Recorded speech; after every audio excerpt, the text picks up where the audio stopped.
तो first question देखते हैं कि निम्नलिखित में से किसे क्रिस्टल रूप में बनाया जा सकता है। देखिए क्या बोल रहा है, क्रिस्टल रूप में किसे बना सकता है, तो ये बनाया जा सकता है विषाणु को। किसको बना सकता है, विषाणु को आपको जो है क्रिस्टल के रूप में बनाया जा सकता है। विषाणु के बारे में अगर मैं और बात करूँ तो विषाणु आपको क्या होते हैं, ना ही सजीव होते हैं।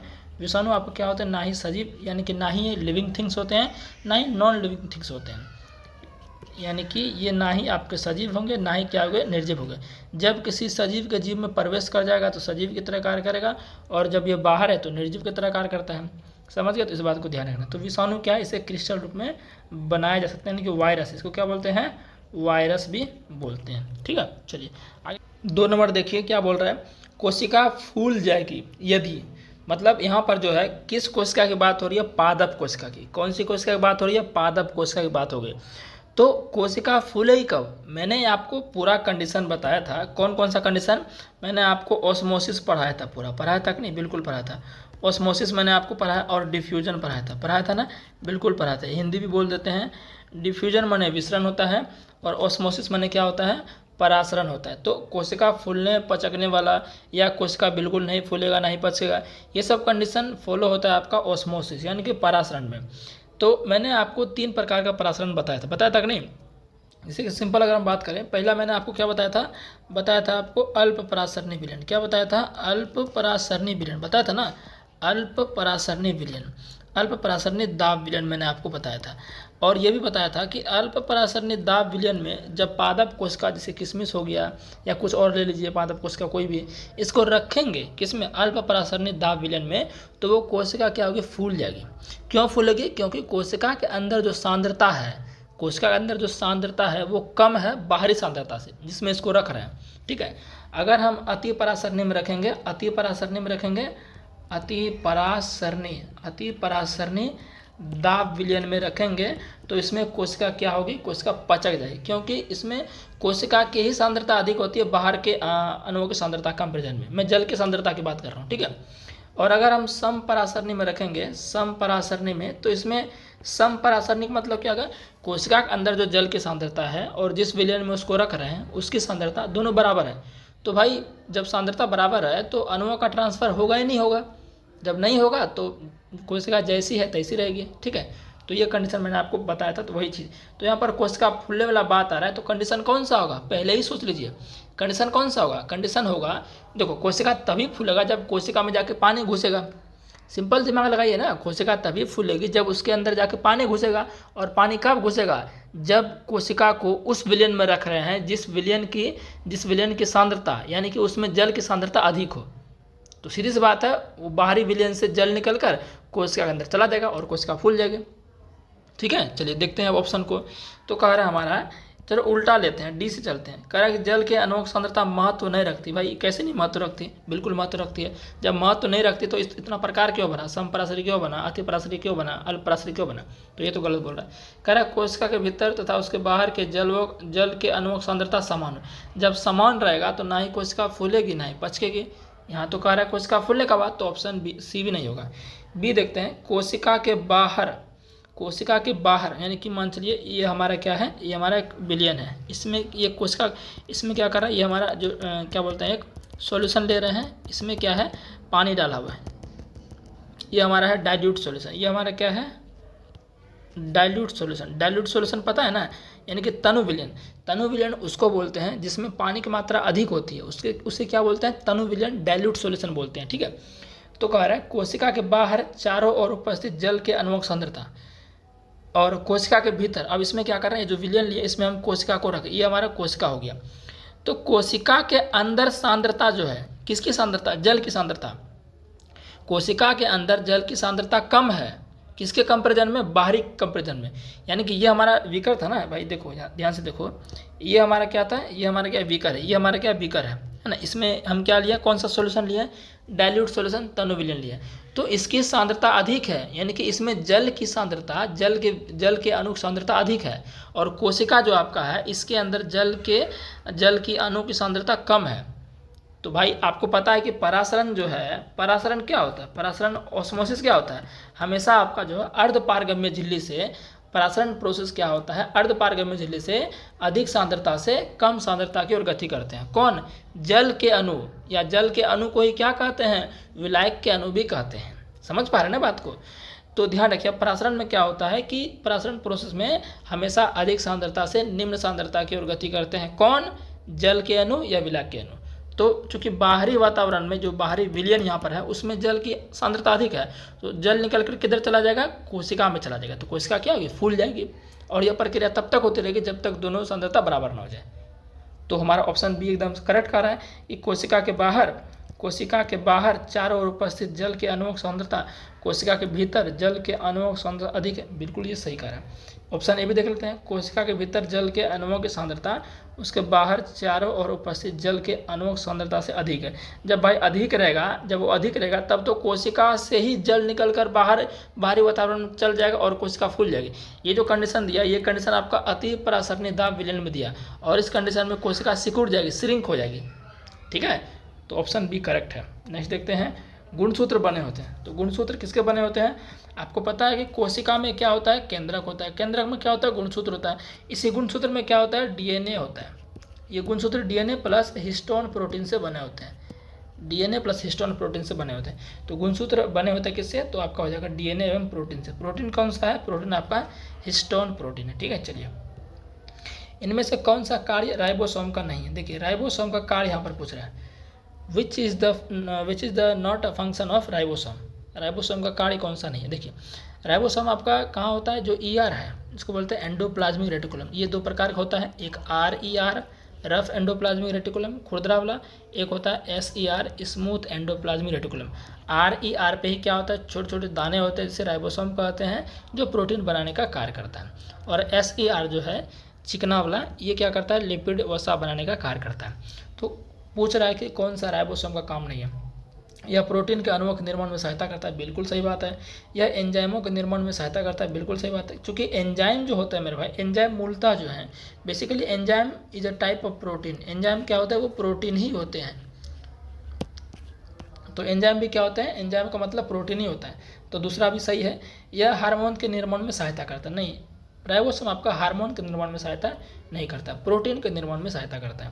यह स्टार्च अणुओं के निर्माण में सहायता करता नहीं, ये स्टार्च के अणुओं की सहायता नहीं करता है। तो कौन सा कार्य नहीं है? ऑप्शन 3 और 4 इसका कार्य नहीं है। तो ऑप्शन 3 और 4 कौन सा है? ऑप्शन तो हमारा 4 का आंसर हो जाएगा ऑप्शन सी। ठीक है, चलिए, इनमें से किसका संबंध अंतःद्रव्य जालिका से नहीं है? देखिए कितना एकदम मजेदार सब क्वेश्चन है। ऐसे ही क्वेश्चन आ जाते हैं एग्जाम में और सभी लोग कहते हैं शिफ्ट मेरा बहुत हार्ड था। भाई रिलेवेंट कंटेंट आपको सिर्फ यहीं मिलेगा साइंस व राजकुमार से, ठीक है ना। तो कह रहा है कि इनमें से किसका संबंध अंतःद्रव्य जालिका से नहीं है? अंतःद्रव्य जालिका इंग्लिश में क्या बोलते हैं? ईआर, एंडोप्लाज्मिक रेटिकुलम, अभी जस्ट बताया था, ठीक है ना। यह केंद्रक एवं कोशिका द्रव के बीच प्रोटीन के लिए अभिगमन चैनल की तरह कार्य करता है। बिल्कुल सही बात है कि जो केंद्रक एवं कोशिका द्रव के बीच प्रोटीन का जो आवागमन करता है, उसको स्थानांतरण करता है, समझिए ट्रांसपोर्ट का कार्य करता है। कौन? आपका अंतःद्रव्य जालिका, एंडोप्लाज्मिक रेटिकुलम, समझ गए ना। यह कोशिका द्रव के विभिन्न क्षेत्रों के बीच पदार्थ को पहुंचाते हैं। बिल्कुल सही बात है, ऑटोमेटिकली यही इसका ही काम, मतलब केंद्रक एवं कोशिका द्रव के बीच जो पदार्थों का आदान प्रदान हो रहा है वो कौन कर रहा है? देखिए, ये आपका कोशिका हो गया, ये आपका केंद्रक हो। केंद्रक के बगल में यहाँ पर क्या होता है? आपका एंडोप्लाज्मिक रेटिकुलम होता है। और ये आपका क्या है, मतलब बाहर आपका यह कोशिका द्रव है, ठीक है ना। तो कोशिका द्रव और केंद्र के बीच जो पदार्थों का आदान प्रदान है, सभी अंगों को पहुंचाने का कार्य, ट्रांसपोर्ट का कार्य समझिए, वो आपका यही करता है, ठीक है। और नेक्स्ट क्या आपका है? यह ऊर्जा उत्पादन का स्थल हो सकता नहीं। ऊर्जा उत्पादन ये थोड़ी, तो ऊर्जा उत्पादन तो माइटोकॉन्ड्रिया है। ऊर्जा उत्पादन कौन है? माइटोकॉन्ड्रिया, जिसको हिंदी में सूत्र कनिका बोलते हैं, ठीक है ना। तो ये पूछ क्या रहा है कि इनमें से किसका संबंध अंतःद्रव्य जालिका से नहीं है? तो ये हमारा ऑप्शन सी हो जाएगा, क्योंकि ऊर्जा उत्पादन आपका माइटोकॉन्ड्रिया करता है। नेक्स्ट देखते हैं, यह कोशिका की कुछ जैव रासायनिक क्रियाओं का स्थल हो सकती है। तो बिल्कुल सही बात है कि इनसे ईआर से क्या बन रहा है? प्रोटीन बन रहा है, लिपिड बन रहा है, और उनका स्थानांतरण भी हो रहा है, समझ गए ना। तो ये कहीं ना कहीं ये क्या है? बायोकेमिकल प्रोसेस ही है, ठीक है ना। तो ऑप्शन डी भी सही है। ये पूछ रहा कि किसका संबंध ईआर से नहीं है, मतलब समझिए कि इसके अंतःद्रव्य जालिका के बारे में कौन सा गलत कथन है, इस तरह से ये क्वेश्चन पूछना चाह रहा है। तो ऑप्शन सी हमारा हो जाएगा, ठीक है। परासरण की कुछ परिभाषाएं नीचे दी गई है, इन्हें सावधानी से पढ़िए और सही परिभाषा चुनिए। देखिए कितना एकदम मजेदार सब क्वेश्चन है, हलवा क्वेश्चन नहीं है, ठीक है ना। इन सब क्वेश्चन को करके जाओगे ना तो मजा नहीं है, इससे और कुछ हार्ड आपका आ सकता है एग्जाम में। इनसे हार्ड बना ही नहीं सकता वो, मतलब इतने अच्छे लेवल के क्वेश्चन है ये सब एनसीईआरटी एग्जाम्पलर के, इनसे ज़्यादा टफ क्वेश्चन हो ही नहीं सकता है। ठीक है, देखते हैं क्या कह रहा है कि मतलब परासरण के बारे में पूछ रहा है कि इनमें से कौन सा परासरण के बारे में जो है, परासरण के बारे में सही परिभाषा है। देखिए परासरण क्या है, हमने कुछ देर पहले ही बोला था, अर्धपारगम्य झिल्ली क्या होता है, सेमी परमिएबल मेम्ब्रेन। अर्धपारगम्य झिल्ली से होकर जल के अणुओं का, जल के अणु बोलिए या आप विलायक के अणु बोलिए, क्योंकि विलयन में दो ही चीज़ होता है, एक विलायक एक विलय। जैसे चीनी पानी का चीनी पानी को मिला दिया, आप विलयन बना दिए, तो चीनी उसमें कम मात्रा में रहता है, चीनी भाई कम मात्रा में ही रहेगा ना, तो चीनी हो जाएगा विलय, और उसमें पानी ज़्यादा मात्रा में रहता है तो पानी हो गया विलायक, इसलिए पानी को विलायक भी बोलते हैं। ठीक है ना, तो जल के अणु बोलिए या विलायक के अणु बोलिए एक ही बात है। तो अर्धपारगम्य झिल्ली से होकर जल के अणुओं का अधिक सांद्रता वाले क्षेत्र से निम्न सांद्रता वाले क्षेत्र की ओर जाना ही क्या कहलाता है, परासरण कहलाता है। तो 100% ये भी सही है, मतलब ये भी सही क्या, एकदम यही सही है। मैंने कुछ देर पहले बोला था, परासरण का मतलब ही होता है कि अर्धपारगम्य झिल्ली से, जैसे कि अभी फिर से एक बार और मैं क्लियर कर देता हूँ आपको।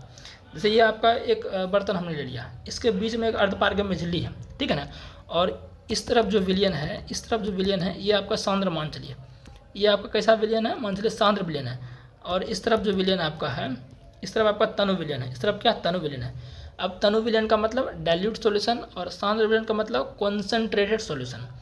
तो आपको पता है कि तनु विलयन का मतलब क्या हुआ, जिसमें पानी की मात्रा ज़्यादा हो, तो पानी की मात्रा ज़्यादा है तो परासरण में क्या होता है, ये आपका क्या हो गया, ये झिल्ली हो गया बीच में, अर्धपारगम्य झिल्ली।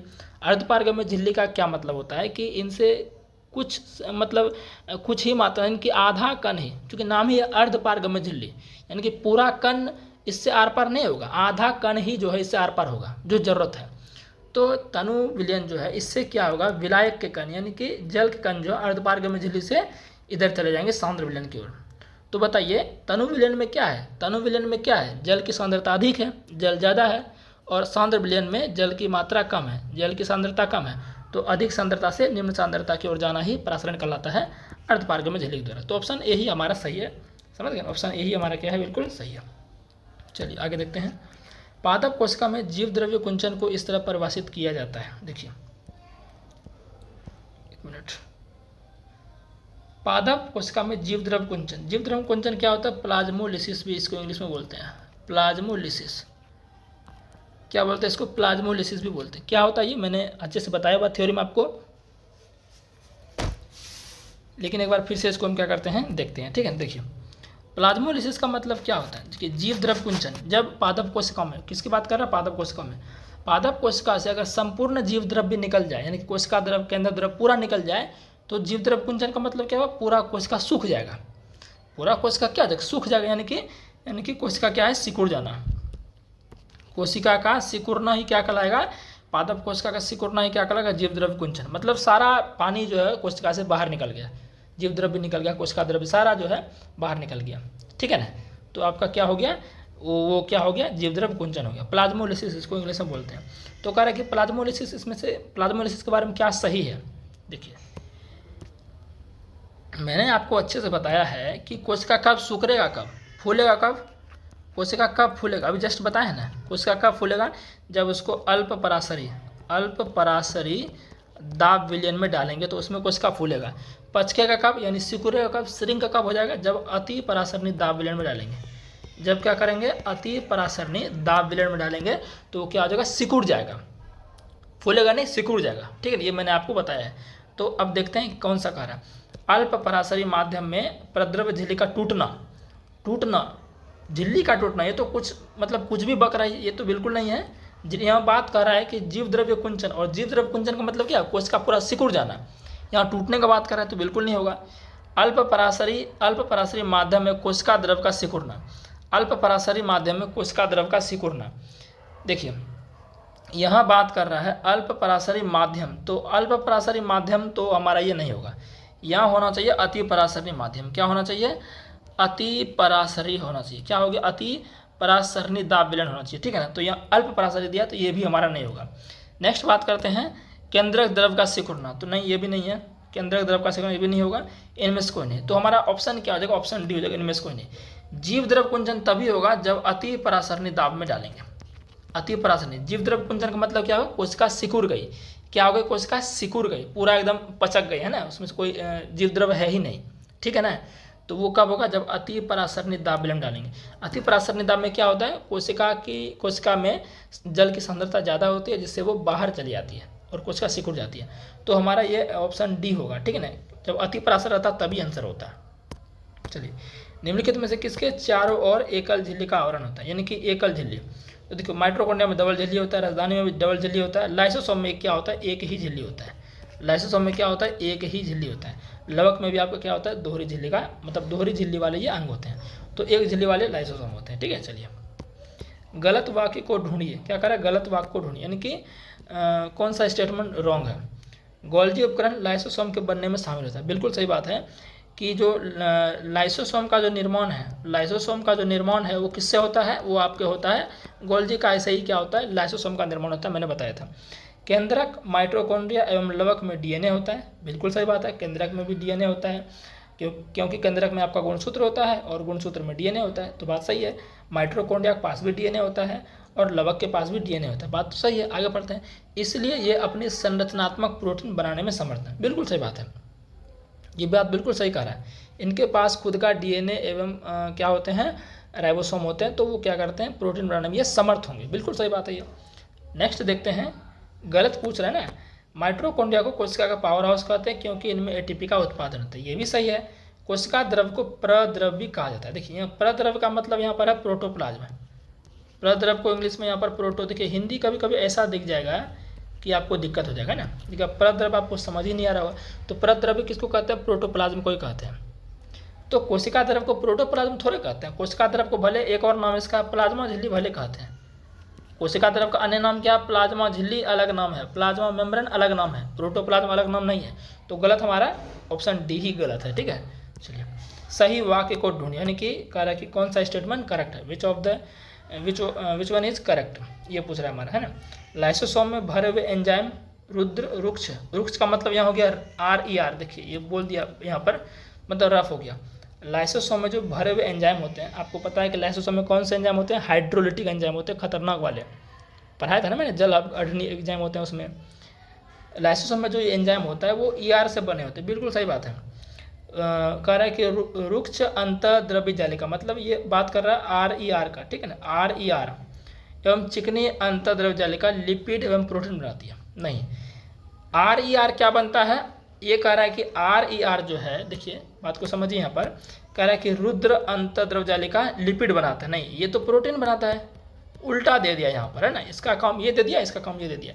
और कह रहा है कि चिकनी वाला जो है प्रोटीन बनाता है। गलत, चिकनी वाला लिपिड बनाता है और आपका खुरदरा वाला प्रोटीन बनाता है, लेकिन यहाँ उल्टा दिया हुआ। तो ये भी हमारा दोनों, ये स्टेटमेंट हमारा गलत है। तो सही पूछ रहा है ना। तो अभी देखते हैं, और अंतःद्रव्य जालिका का कोशिका झिल्ली के नष्ट होने से संबंध है। अंतःद्रव्य जालिका का कोशिका झिल्ली के नष्ट मतलब कि कैसे, कि ब्रेक डाउन, तो नहीं भाई, ये भी बिल्कुल आपका क्या है, गलत है। अंतःद्रव्य जालिका का कोशिका झिल्ली के नष्ट से संबंध नहीं है, बल्कि उसके बनाने में मदद करता है। समझ गए ना, अंतःद्रव्य जालिका जो है, इससे कोशिका झिल्ली के बनने में मदद होता है, ना कि नष्ट होने में। तो ये भी गलत है। यूकैरियोटिक केंद्रक के केंद्रक द्रव्य में केंद्रकाभ होता है। नहीं, केंद्रकाभ ये यूकैरियोटिक केंद्रक के नहीं, मैंने आपको बताया था प्रोकैरियोटिक। क्या मैंने बताया था, प्रोकैरियोटिक का जो केंद्रक द्रव होता है उसको क्या बोलते हैं, केंद्रकाभ बोलते हैं, या केंद्रकाय बोलते हैं, या क्या बोलते हैं, या केंद्रकाय बोलते हैं, या केंद्रकाभ बोलते हैं। ये प्रोकैरियोटिक वाला है, यूकैरियोटिक वाला नहीं है, ठीक है ना।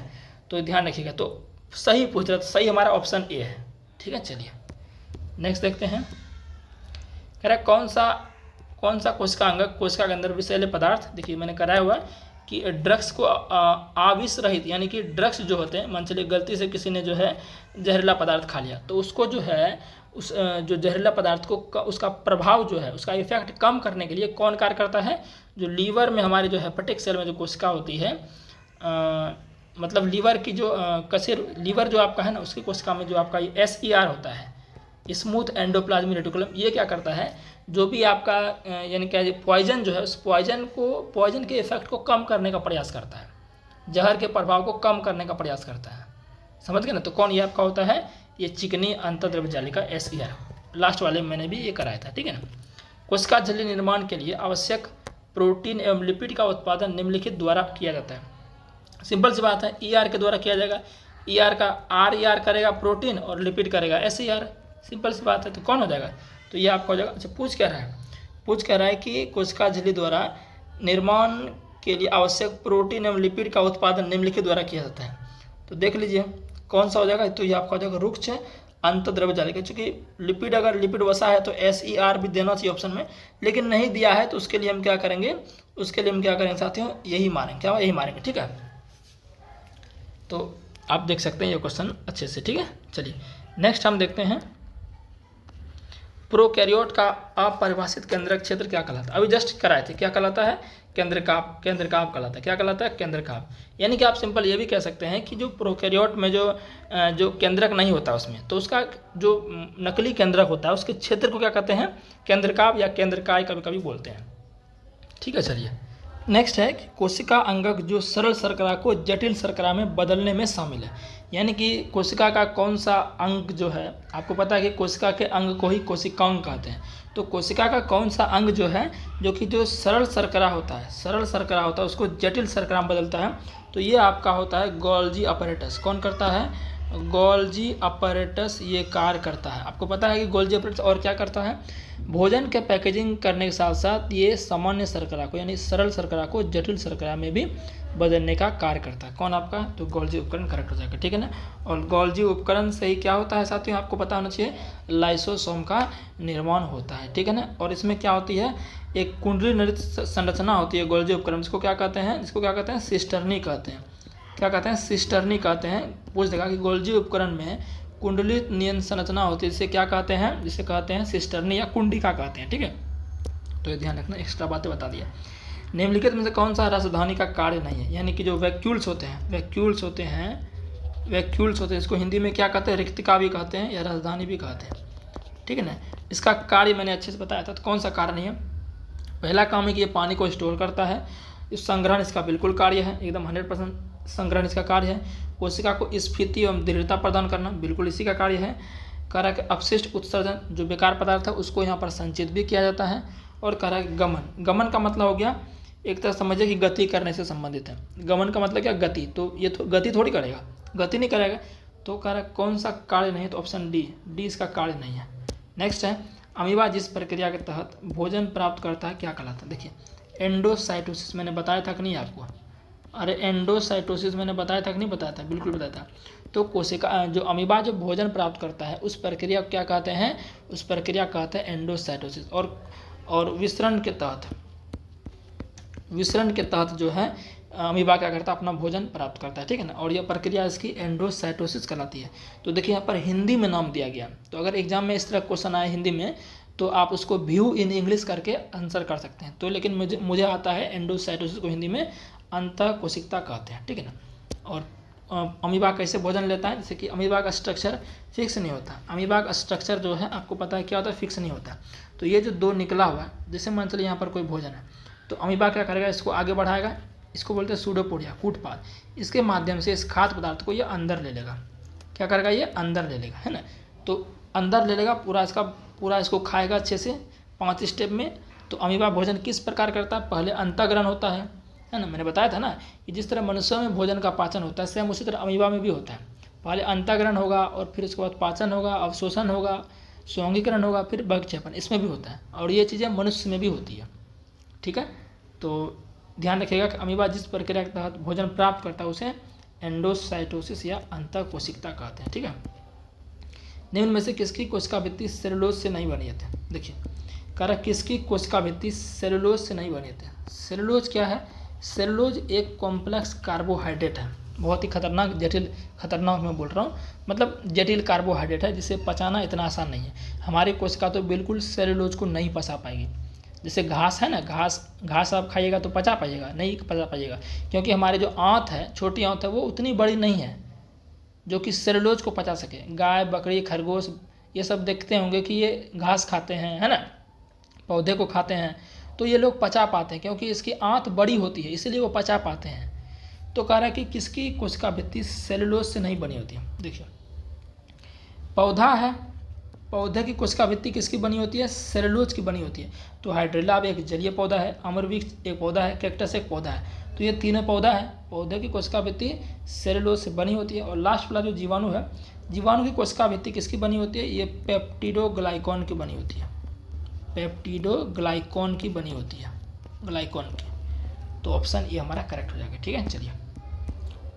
सिल्वर नाइट्रेट का घोल किसी एक के अध्ययन में क्या इस्तेमाल होता है? ये सब आपको डायरेक्ट याद रखना ही पड़ेगा। तो ये आपका होता है गोल्जी उपकरण में, ये आपको डायरेक्ट याद रखना ही पड़ेगा। ठीक है।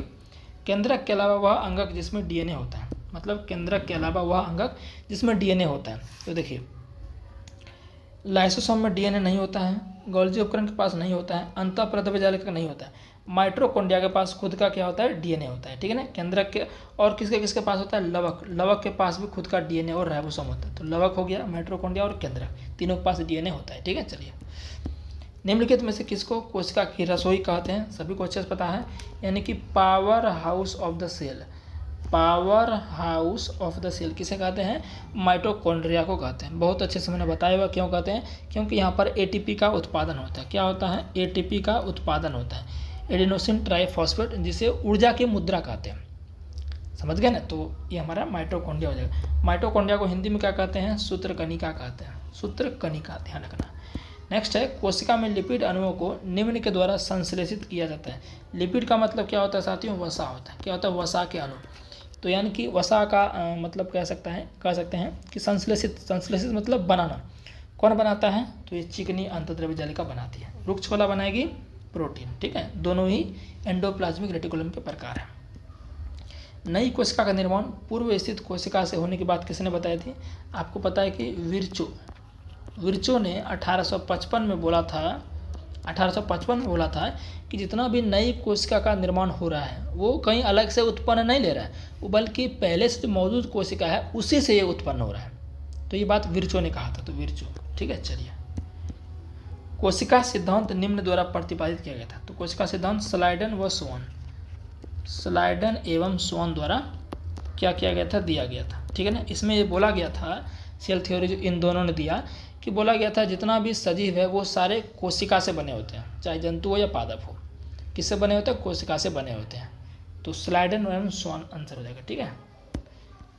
प्रोकैरियोटिक कोशिका में दिखने वाला एकमात्र कोशिका अंगक है। प्रोकैरियोटिक हिंदी में पराग केंद्रकी कहते हैं। मतलब इसमें कौन सा कोशिकांग होता है? तो ध्यान रखिएगा, राइबोसोम होता है। इसमें क्या होता है? राइबोसोम होता है। और राइबोसोम कौन सा वाला होता है? 70S वाला राइबोसोम होता है। 80S वाला राइबोसोम यूकैरियोटिक कोशिका में होता है। तो राइबोसोम करेक्ट हो जाएगा। नेक्स्ट देखते हैं। कह रहा है वह अंगक जिसमें कोशिका भित्ति नहीं होती है, वह अंगक जिसमें कोशिका भित्ति नहीं होती है।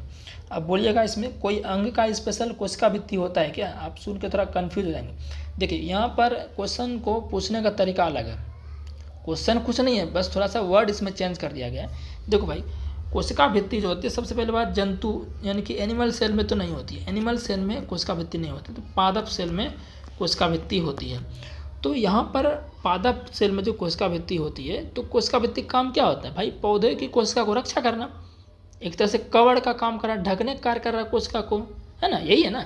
तो वही चीज़ यहाँ समझिए। यहाँ पर बात कर रहा है कि किस अंग में जो है, मतलब यहाँ पर जो चार यहाँ पर ऑप्शन दिए हैं, 4 कोशिकांग दिए हैं, किसके ऊपर कवर नहीं होता है, किसके ऊपर कवर नहीं होता है, ये पूछा जा रहा है। तो ध्यान रखिएगा कि राइबोसोम के पास जो कोई भी झिल्ली नहीं होता। झिल्ली के संबंध में यहाँ पर प्रश्न पूछ रहा है, तो राइबोसोम के पास कोई भी झिल्ली नहीं होता है, और बाकी इधर के पास, इन सभी के पास क्या होता है? झिल्ली होता है। तो यहाँ पर ऑप्शन ए करेक्ट हो जाएगा। कह रहा है 1 माइक्रोमीटर होता है, तो 1 माइक्रोमीटर आपका होता है 10⁻⁻⁶ मीटर। ठीक है ना। चलिए, लाइसोसोम उत्पन्न होते हैं, जस्ट बताया था किससे उत्पन्न होते हैं, तो ये आपका होते हैं गोल्जी उपकरण से। किससे होते हैं? गोल्जी उपकरण से। ठीक है। और लाइसोसोम की खोज किसने की थी? डी डुबे। किसने की थी? डी डुबे ने 1958 में इसकी खोज की थी। सजीव कोशिका निम्न के द्वारा खोजे गए, यानी कि सजीव कोशिका मतलब हो गया यहाँ पर, ये हो गया यहाँ पर कह सकते हैं कि जीवित कोशिका की बात कर रही है। किसकी बात कर रहा है? जीवित कोशिका की बात कर रहा है। तो जीवित कोशिका खोज किसने की थी? तो ये की थी ल्यूवेनहॉक ने। किसने की थी? ल्यूवेनहॉक ने। कब? 1974 में। तालाब में इन्होंने जो है स्पायरोगोरा तालाब, जो तालाब में जो आपके थेलोफाइटा समूह के जो पौधे थे, कह सकते हैं स्पायरोगैरा, उसमें इन्होंने क्या, यानी कि शैवाल जो है आपका है, शैवाल जो है उसमें इन्होंने, उसी से इन्होंने क्या किया था? जीवित कोशिका की खोज की थी ल्यूवेनहॉक ने 1974 में। और मृत कोशिका खोज रॉबर्ट हुक ने 1665 में, जो कि पहली बार कोशिका की खोज भी उसे मानी जाती है। ठीक है, नेक्स्ट देखते हैं, नेक्स्ट का रहा है और लास्ट क्वेश्चन ये आपका है कि ये बोल रहा है कि निम्नलिखित कथनों में से विसंगत कथन को चुनिए। यानी सिंपल कह रहा है कि गलत कथन को चुनने की बात कर रहा है। अर्धपारगम्य में झिल्ली में से होकर जाने वाले जल की गति उसमें घुले हुए पदार्थों की मात्रा से प्रभावित होती है। बिल्कुल सही बात है कि चूँकि प्रभावित होने का मतलब यहाँ पर क्या आ गया कि अर्धपारगम्य में झिल्ली में से होकर जाने वाले जल की गति, जल गति कर रहा है उसमें जल में जो घुला हुआ है, चीनी घुला हुआ, नमक घुला हुआ है, तो उससे वो 100% क्या प्रभावित है। समझ पा रहे हैं ना बात को। झिल्ली कार्बनिक अणुओं जैसे प्रोटीन और लिपिड से बनी होती है। बिल्कुल सही बात है। जो कोशिका झिल्ली होती है किससे बनी होती है? लिपिड प्लस प्रोटीन से बनी होती है। और कोशिका झिल्ली का अन्य नाम क्या है? अन्य नाम आपका प्लाज्मा झिल्ली है। कार्बनिक विलायक में घुलनशील अणु झिल्ली में से होकर आसानी से गुजर जाते हैं। बिल्कुल सही बात है। कार्बनिक विलायक का मतलब क्या हो गया? जैसे आपका कह सकते हैं बेंजीन हो गए, टोलुइन हो गया, है ना, एथेनॉल हो गया, मेथेनॉल हो गया, ये सब कार्बनिक विलायक हैं। तो कार्बनिक विलायक में कार्बनिक चीज़ें घुली रहेगी, आसानी से बात है। आपको पता है ना कि सामान ही सामान को घोलता है, समझ गए? तो बिल्कुल सही बात है। कार्बनिक विलायक में घुलनशील अणु झिल्ली में से होकर आसानी से गुजर जाते हैं, बिल्कुल गुजरेंगे वो, ठीक है। पादपों में कोशिका झिल्ली में काइटिन शर्करा होती है, नहीं, पादपों में कोशिका झिल्ली में काइटिन शर्करा नहीं होती है। तो ये हमारा हो जाएगा क्या हो जाएगा? ऑप्शन डी का है। गलत बोल रहे हैं तो गलत हमारा ऑप्शन डी हो जाएगा। तो ये सेल वाला हमने पूरा जो है, जो एनसीईआरटी एग्जाम्पलर था उसका हमने देख लिया। अब देखते हैं टिश्यू वाला।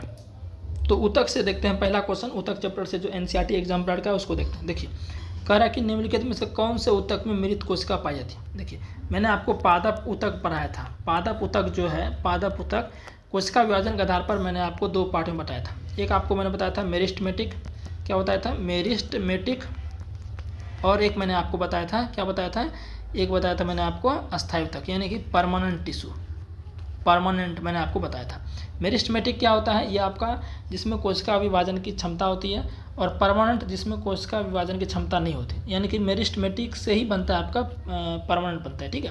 तो मेरिस्टेमेटिक तीन पार्ट में इसको बांटा था हमने। कौन कौन सा? वो आपका हो गया शीर्षस्थ विभ्योतक, पार्श्वस्थ और आपका अंतर्वेशी। और परमानेंट टिश्यू जो है इसको हमने जो दो पार्ट में बांटा था, एक बांटा था सरल अस्थायी ऊतक में और एक हमने बांटा था जटिल अस्थायी ऊतक में, ठीक है ना। और फिर सरल को हमने तीन पार्ट में बांटा, एक पैरेन्काइमा, एक कोलेनकाइमा, एक आपका स्क्लेरेन्काइमा। फिर जटिल को हमने दो पार्ट में बांटा, जाइलम और फ्लोएम। तो यहाँ पर कह रहा है कि निम्नलिखित में से कौन से ऊतक में मृत कोशिका पाई जाती है। देखिए मृदु ऊतक में जो है, ये मृदु ऊतक किसका प्रकार है? ये प्रकार का है आपका सरल अस्थायी ऊतक का। तो भले ही इसका नाम मृदु ऊतक है, इसको इंग्लिश में पैरेन्काइमा कहते हैं। ये भोजन के पैकेजिंग का काम करता है। तो मृदु ऊतक की कोशिका मृत नहीं होती है, जीवित होती है। गोल अंडाकार जैसा होता है, जीवित होता है, ठीक है ना। दृढ़ ऊतक, इसकी कोशिका क्या होती है? मृत होती है, जिसको इंग्लिश में क्या कहते हैं? स्क्लेरेन्काइमा कहते हैं, स्क्लेरेन्काइमा कहते हैं। इसकी कोशिका क्या होती है? मृत होती है, न्यूक्ली होती है, ठीक है ना। दृढ़ ऊतक की कोशिका क्या होती है? मृत होती है। और जो आपके नारियल के फल देखेंगे, उसका वो जो इतना हार्ड होता है, उसका रुआं जब निकालते हैं तो वो हार्ड क्यों होता है? क्योंकि उसमें दृढ़ ऊतक होता है, स्क्लेरेन्काइमा टिश्यू होता है। जो भी आपके फाइबरिक टिश्यू है ना, फाइबरिक जैसे कि पटसन हो गया, जूट हो गया, इन सब के पौधों में वो जो हार्ड होते हैं, किसके कारण? स्क्लेरेन्काइमा कारण, ठीक है। इस स्थूल कोण ऊतक की बात करें, ये आपके पौधों को यांत्रिक सहायता देने में मदद करता है। उपकला ऊतक, तो ये तो आपका डिफरेंस है, ठीक है ना। तो यहाँ पर पादप कोशिका से बात कर रहा था। उपकला ऊतक तो आपका जंतु ऊतक है। तो ऑप्शन हमारा हो जाएगा ऑप्शन बी, ठीक है ना। चलिए गलत वाक्य को चुनिए, यानी कि रॉन्ग स्टेटमेंट कौन सा है। देखिए मृदु ऊतकों में अंतर कोशिकीय स्थान होते हैं, बिल्कुल सही बात है। स्थूल कोण ऊतक की कोशिकाओं के कोने अनियमित रूप से मोटे हो जाते हैं, बिल्कुल सही है। क्यों? क्योंकि यहाँ पर साथियों पेक्टिन का जमाव होता है। क्या होता है? पेक्टिन का जमाव होता है, उसके कारण ये मोटे हो जाते हैं। शीर्षस्थ एवं अंतर्विष्ट विभ्योतक अस्थायी ऊतक होते हैं, गलत। अभी जस्ट हमने बताया शीर्षस्थ एवं अंतर्विष्ट ये क्या होते हैं? विभ्योतक होते हैं। ये क्या होते हैं? विभ्योतक होते हैं, ये अस्थायी ऊतक नहीं होते। तो ऑप्शन सी ही हमारा करेक्ट आंसर हो जाएगा। डी देख लेते हैं, विभ्योतक कोशिकाओं की प्रारंभिक अवस्था में राजधानियाँ नहीं होती, ये भी सही है। तो ऑप्शन सी हमारा क्या हो जाएगा? क्या हो जाएगा? करेक्ट आंसर हो जाएगा, ठीक है। चलिए तने की परिधि निम्नलिखित के कारण बढ़ती है, यानी कि ये पौधा है, ये पौधा पतला था, कुछ समय बाद इसका पौधे का तने जो है इसका चौड़ाई में वृद्धि हो गया, किसके कारण? तो ये आपका होता है, ये आपका होता है पार्श्व विभ्योतक कारण, यानी कि लेटरल जो मेरिस्टेमेटिक टिश्यू उसके कारण, ठीक है ना। शीर्षस्थ विभ्योतक ऊतक क्या करता है? ये पौधे के तने एवं जड़ों की लंबाई को बढ़ाता है, समझ गए। चलिए कौन सी कोशिका में छिद्रिल कोशिकाभित्ति नहीं होती है। देखिए, छिद्रिल कोशिकाभित्ति कहने का मतलब यहाँ पर हो गया कि ये जो आपकी वाहिनिकाएँ हैं, सहचर कोशिकाएँ हैं, चाली नलिकाएँ हैं या वाहिका हैं, इन सब में किस में जो होल पाया जाता है, यानी किस में होल नहीं पाया जाता। क्या पूछ रहा है? होल, यानी कि छिद्रिल का मतलब यहाँ पर क्या होगा? होल पूछ रहा है ना। छेद किस में नहीं होता है। तो मैं बता देना चाहता हूँ, ये चारों ऑप्शन जो दिख रहा है, ये चारों ऑप्शन किससे संबंधित है? जटिल अस्थायी ऊतक से संबंधित है।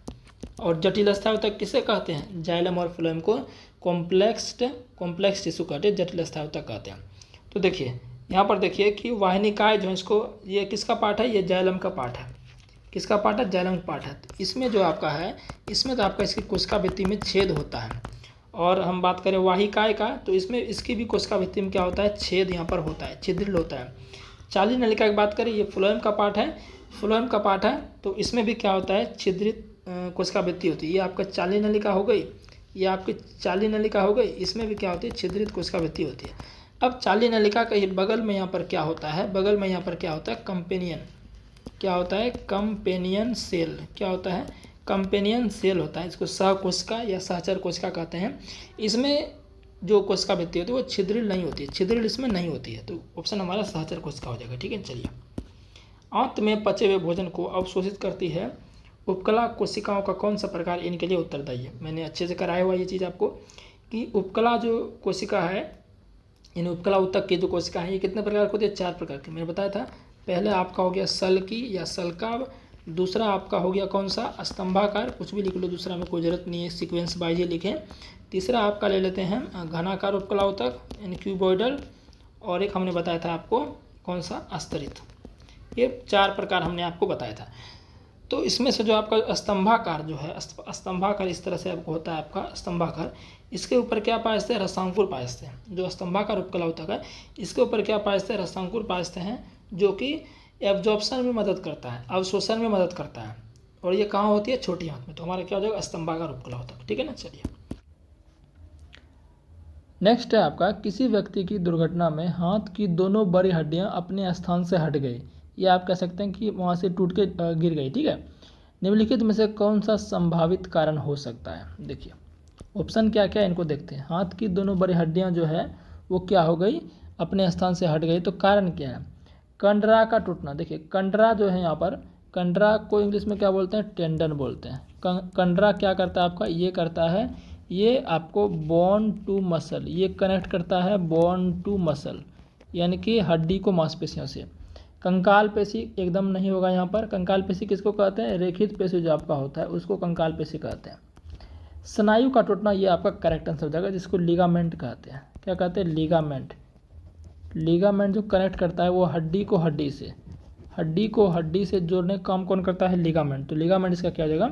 करेक्ट आंसर हो जाएगा। एरियोलर ऊतक नहीं होगा। एरियोलर ऊतक क्या होता है कि ये आपके शरीर के अंदर के खाली स्थान को भरने का कार्य करता है, और ऊतकों का जो टूटे फूटे ऊतक होते हैं उसके मरम्मत का कार्य करता है। तो ऑप्शन सी हमारा करेक्ट हो जाएगा, स्नायु, लिगामेंट, जो हड्डी को हड्डी से जोड़ता है। ठीक है, नेक्स्ट है, काम करते समय एवं दौड़ते समय आप अपने हाथ पैर आदि अंगों को हिलाते हैं। निम्नलिखित में से कौन सा कथन सही है? जब आप काम करते हैं तो आप अपने हाथ को इधर उधर करते हैं, हिलाते हैं, फैलाते हैं, इसका क्या कारण है? देखिए चिकनी पेशी और कंकाल पेशी। चिकनी पेशी क्या होता है? चिकनी पेशी को आरेखित पेशी भी बोलते हैं। चिकनी पेशी क्या बोलते हैं? आरेखित पेशी। और इसी को बोलते हैं अनैच्छिक पेशी। आरेखित को ही चिकनी भी बोलते हैं, अनैच्छिक भी बोलते हैं। तो अनैच्छिक पेशी का मतलब क्या हुआ कि जिसको हम अपने अनुसार, मतलब उसको अपने अनुसार कार्य नहीं करा सकते हैं। और यहाँ पर क्या बोल रहा है कि काम करते समय, दौड़ते समय अपने हाथ पैर आदि अंगों को हिलाते हैं, तो वो तो हम अपने मन से कर रहे हैं, हाथ को हिलाना है, पैर को दौड़ाना है, ये मेरा मन है ना, तो वो ऐच्छिक हो गया। तो बात यहाँ ऐच्छिक का हो रहा है। तो चिकनी पेशी जो अनैच्छिक होती है, तो चिकनी वाला तो बात बिल्कुल होगा नहीं। तो इन दोनों को पहले ही एलिमिनेट कर दो। बात होगी यहाँ पर कंकाल पेशी की। कंकाल पेशी को ही क्या कहते हैं? कंकाल पेशी को साथियों कहते हैं रेखित पेशी, और इसी को कहते हैं ऐच्छिक पेशी। इसी को कंकाल पेशी भी कहते हैं, रेखित पेशी भी कहते हैं, और ऐच्छिक पेशी भी कहते हैं। ऐच्छिक मतलब हम अपने अनुसार इस अंगों को कार्य करा सकते हैं। तो हाथ पैर आदि अंगों जो हिल पाता है, इसका क्या कारण है? इसका मेन कारण साथियों होता है कि जब पेशियाँ, कंकाल पेशियाँ जो संकुचित होती है, मतलब सिकुड़ती है, जब कंकाल पेशियाँ सिकुड़ती है तो उसमें कंडरा जो आपका है मतलब टेंडन को ही हिंदी में क्या कहते हैं, कंडरा कहते हैं। टेंडन को हिंदी में क्या कहते हैं, कंडरा का। जो आपका टेंडन है साथियों, टेंडन को हिंदी में क्या कहते हैं, कंडरा। किसको जोड़ता है, ये जोड़ता है हड्डी को मांसपेशियों से। ये क्या करती है, हड्डियों में गति करने का काम करती है। जब हमारी कंकाल पेशियाँ सिकुड़ती है, जब पेशियाँ सिकुड़ती है, पूरा संकुचन होता है उसका, तो उस समय ये जो टेंडन कंडरा है ये हड्डियों में गति कराने का कार्य करती है। तो ऑप्शन नंबर डी हमारा इसका कारण है। ठीक है, चलिए नेक्स्ट आपका है, कौन सा पेशी युग्म अनैच्छिक पेशियों के रूप में कार्य करता है। अभी जस्ट बताएं, अनैच्छिक पेशी किसको बोलते हैं, आरेखित जो पेशी होते हैं उसे ही क्या बोलते हैं, अनैच्छिक पेशी कहते हैं। यानी कि इस पेशी को हम अपने इच्छा अनुसार कार्य नहीं करा सकते हैं। तो अस्तरित पेशियाँ ये तो ऐच्छिक पेशी है, और कंकाल पेशी ये भी ऐच्छिक पेशी है। बात कर रहा है अनैच्छिक क्या, तो चिकनी पेशियाँ और हृदय पेशियाँ दोनों क्या होते हैं, अनैच्छिक। तो ऑप्शन हमारा क्या जाएगा, ऑप्शन 2 और 3। पादपों में विभजोतक ऊतक के बारे में यहाँ पर सवाल पूछ रहा है, तो देखते हैं क्या मतलब इसके बारे में कौन सा स्टेटमेंट सही है। बेसिकली यही पूछ रहा है। स्थानीयकृत एवं अस्थायी, नहीं, स्थानीयकृत अस्थायी नहीं हो गए। कुछ भागों तक वे सीमित नहीं होते हैं, ये भी गलत है, सीमित तो होते हैं भाई। स्थानीयकृत एवं विभाजनकारी कोशिकाओं के बने होते हैं, ये बिल्कुल सही है, क्योंकि विभजोतक ऊतक का मतलब ही होता है वैसे ऊतक जिसमें कोशिका विभाजन की क्षमता हो। तो बिल्कुल सही बात है। स्थानीयकृत का मतलब क्या हो गया कि आपको पता है कि विभजोतक ऊतक ही बाद में जाकर अस्थायी ऊतक बनते हैं। तो बिल्कुल सही है, स्थानीयकृत होंगे और आपके विभाजनकारी कोशिकाओं के बने होते हैं। तो ऑप्शन सी करेक्ट है। नेक्स्ट है आपका, निम्नलिखित में से बाह्य त्वचा यानी कि जिसको एपिडर्मिस कहते हैं का कौन सा कार्य नहीं है। बाह्य त्वचा कौन सा कार्य नहीं है, प्रतिकूल परिस्थितियों से बचाव, ये तो कार्य है भाई। बाहरी जो त्वचा है, जैसे कि मान चलिए आपका जो शरीर का बाहरी त्वचा, मान चलिए यहाँ तो पौधों की त्वचा की बात हो रही है। अगर आप ही थोड़ा सा समझिए कि आपका जो बाहरी त्वचा है, जैसे आपका ऊपर का जो त्वचा है, तो वो ठंड आपको लग रहा है, तो ठंड से वो त्वचा बचाता है कि नहीं बचाता है, बिल्कुल बचाता है। तो इसी तरह बात कर रहा है प्रतिकूल परिस्थितियों। प्रतिकूल परिस्थितियाँ वही होती है, आपात की स्थिति को प्रतिकूल परिस्थिति कहते हैं। गैसीय विनिमय, ये भी आपके बाहरी त्वचा का कार्य है। जल संवहन, वाष्पोत्सर्जन, देखिए जल संवहन जो आपका है ये जाइलम के द्वारा होता है। तो जाइलम जो है बाहरी त्वचा थोड़ी है पौधे का, ये तो आंतरिक त्वचा है। जाइलम क्या है, आंतरिक त्वचा है। तो कौन सा एपिडर्मिस का कार्य नहीं है, तो जल संवहन एपिडर्मिस का कार्य नहीं है, ये जाइलम का कार्य है। अशुद्ध वाक्य को चुने, यानी गलत पूछ रहा है। रुधिर के आधात्री यानी मैट्रिक्स में प्रोटीन, लवण एवं हार्मोन होते, बिल्कुल सही बात है। दो अस्थियां स्नायु की वजह से जुड़ी रहती है, यानी कि दोनों हड्डियां कनेक्ट रहेगी स्नायु लिगामेंट की वजह से। कंडरा रेसाहीन एवं कमजोर फ्रेजाइल ऊतक होता है, नहीं, कंडरा जो होता है ये रेसा युक्त होता है। कंडरा जिसको टेंडन कहते हैं, कंडरा जिसको क्या बोलते हैं, टेंडन कहते हैं, ये रेसा युक्त होता है, फैब्रिक होते हैं। ये क्या होते हैं, रेसे युक्त होते हैं। लेकिन ये क्या कर रहा है, रेसाहीन कर रहा है, तो गलत है। और कह रहा है कि फ्रेजाइल ऊतक होते हैं। जो कंडरा होता है, ध्यान रखिए, कोलेजन फाइबर से बने होते हैं। किससे बने होते हैं, कोलेजन फाइबर से बने होते हैं। ये बात भी आप ध्यान रखिएगा, ठीक है ना। चलिए, तो ऑप्शन सी हमारा क्या है, क्वेश्चन के अनुसार सही है। नेक्स्ट देखते हैं, निम्न में किस में उपास्थि नहीं पाई जाती है। उपास्थि मैंने बताया था कि कमजोर हड्डी होती है, तो नाक में पाया जाता है, कान में पाया जाता है, कंठ में पाया जाता है, वृक्क में जो है आपका है, वृक्क में उपास्थि नहीं पाई जाती। तो ऑप्शन सी हमारा 12 का करेक्ट हो जाएगा। मानव शरीर में वसा निम्नलिखित में से भंडारित होती है, तो वसा किस में भंडारित होगी, एडिपोज टिश्यू, बताया था ना मैंने। एडिपोज टिश्यू में क्या होती है, भंडारित होती है। और एडिपोज टिश्यू किसका पार्ट है, ये आपका कनेक्टिव टिश्यू का पार्ट है, संयोजी ऊतक का पार्ट है, तो वसा ऊतक हो जाएगा, ठीक है ना। अस्थि अधात्री में किसकी अधिक मात्रा होती है, यानी पूछ रहा है कि जो बोन होता है, बोन में जो अधात्री होता है, अधात्री क्या है, तरल या ठोस हो सकते हैं, तो उसमें क्या होता है साथियों, उसमें होता है कैल्शियम होता है, और कैल्शियम और आपका फास्फोरस होता है, तो कैल्शियम एवं फास्फोरस, ठीक है। संकुचनशील प्रोटीन पाई जाती है, संकुचनशील, देखिए संकुचनशील मैंने बताया था कि जो पेशी होता है आपका, मसल टिश्यू होते हैं, इसमें क्या पाया जाता है, सिकुड़ने वाला प्रोटीन पाया जाता है। इसमें क्या पाया जाता है, सिकुड़ने वाला प्रोटीन पाया जाता है। तो ऑप्शन हमारा पेशी हो जाएगा, ठीक है ना। नेक्स्ट बढ़ते हैं, ऐच्छिक पेशी पाई जाती है। ऐच्छिक पेशी मतलब वैसी पेशी जिसको हम अपने अनुसार कार्य करा सकते हैं। तो किस में पाई जाएगी, सिंपल सी बात है, यहाँ देखिए आप, आँख की परितारिका में नहीं, यहाँ तो कभी नहीं पाई जाएगी। फेफड़ों की श्वसनी में नहीं, मतलब इन सबको तो अपने अनुसार आप काम नहीं करा सकते हैं ना। आहार नाल में नहीं, पाद में, ये आपका हमारा करेंट है। पाद का मतलब यहाँ पर ऊपरी पाद, पाद का मतलब यहाँ पर हो गया कि ऊपर वाला जो आपका पेल्विक कैविटी है उससे नीचे वाले का हो गया आपका निचली पाद, और पेल्विक कैविटी के ऊपर जो आपका है हाथ वगैरह, उसको बोल देंगे ऊपरी पाद। तो उसमें ऐच्छिक पेशी पाई जाती है। हाथ पैर भाई काम कर सकता है आसानी से, उसको हम जैसे चाहें अपने अनुसार काम करा सकते हैं, तो वो तो ऐच्छिक पेशी है, ठीक है। तंत्रिका ऊतक कहाँ नहीं पाए हैं? मस्तिष्क में पाया जाएगा, मेरुरज्जु में पाया जाएगा, तंत्रिका में पाया जाएगा, कंडरा। कंडरा तो टेंडन है भाई, मस्तिष्क का जो तंत्रिका होता है टेंडन में क्या करेगा भाई, तो यहाँ पर कंडरा में नहीं पाए हैं। ठीक है, तंत्रिका कोशिका में कौन नहीं होता, वही वापस क्वेश्चन, कंडरा नहीं होता है। ठीक है, इन सबको फास्ट देख लेते हैं जो इजी क्वेश्चन है। ठीक है, निम्नलिखित में से कौन सी संरचना ऊतकों की मरम्मत तथा अंगों में खाली स्थान को भरने में सहायता करती है? अभी जस्ट बताया था, अवकाशी ऊतक।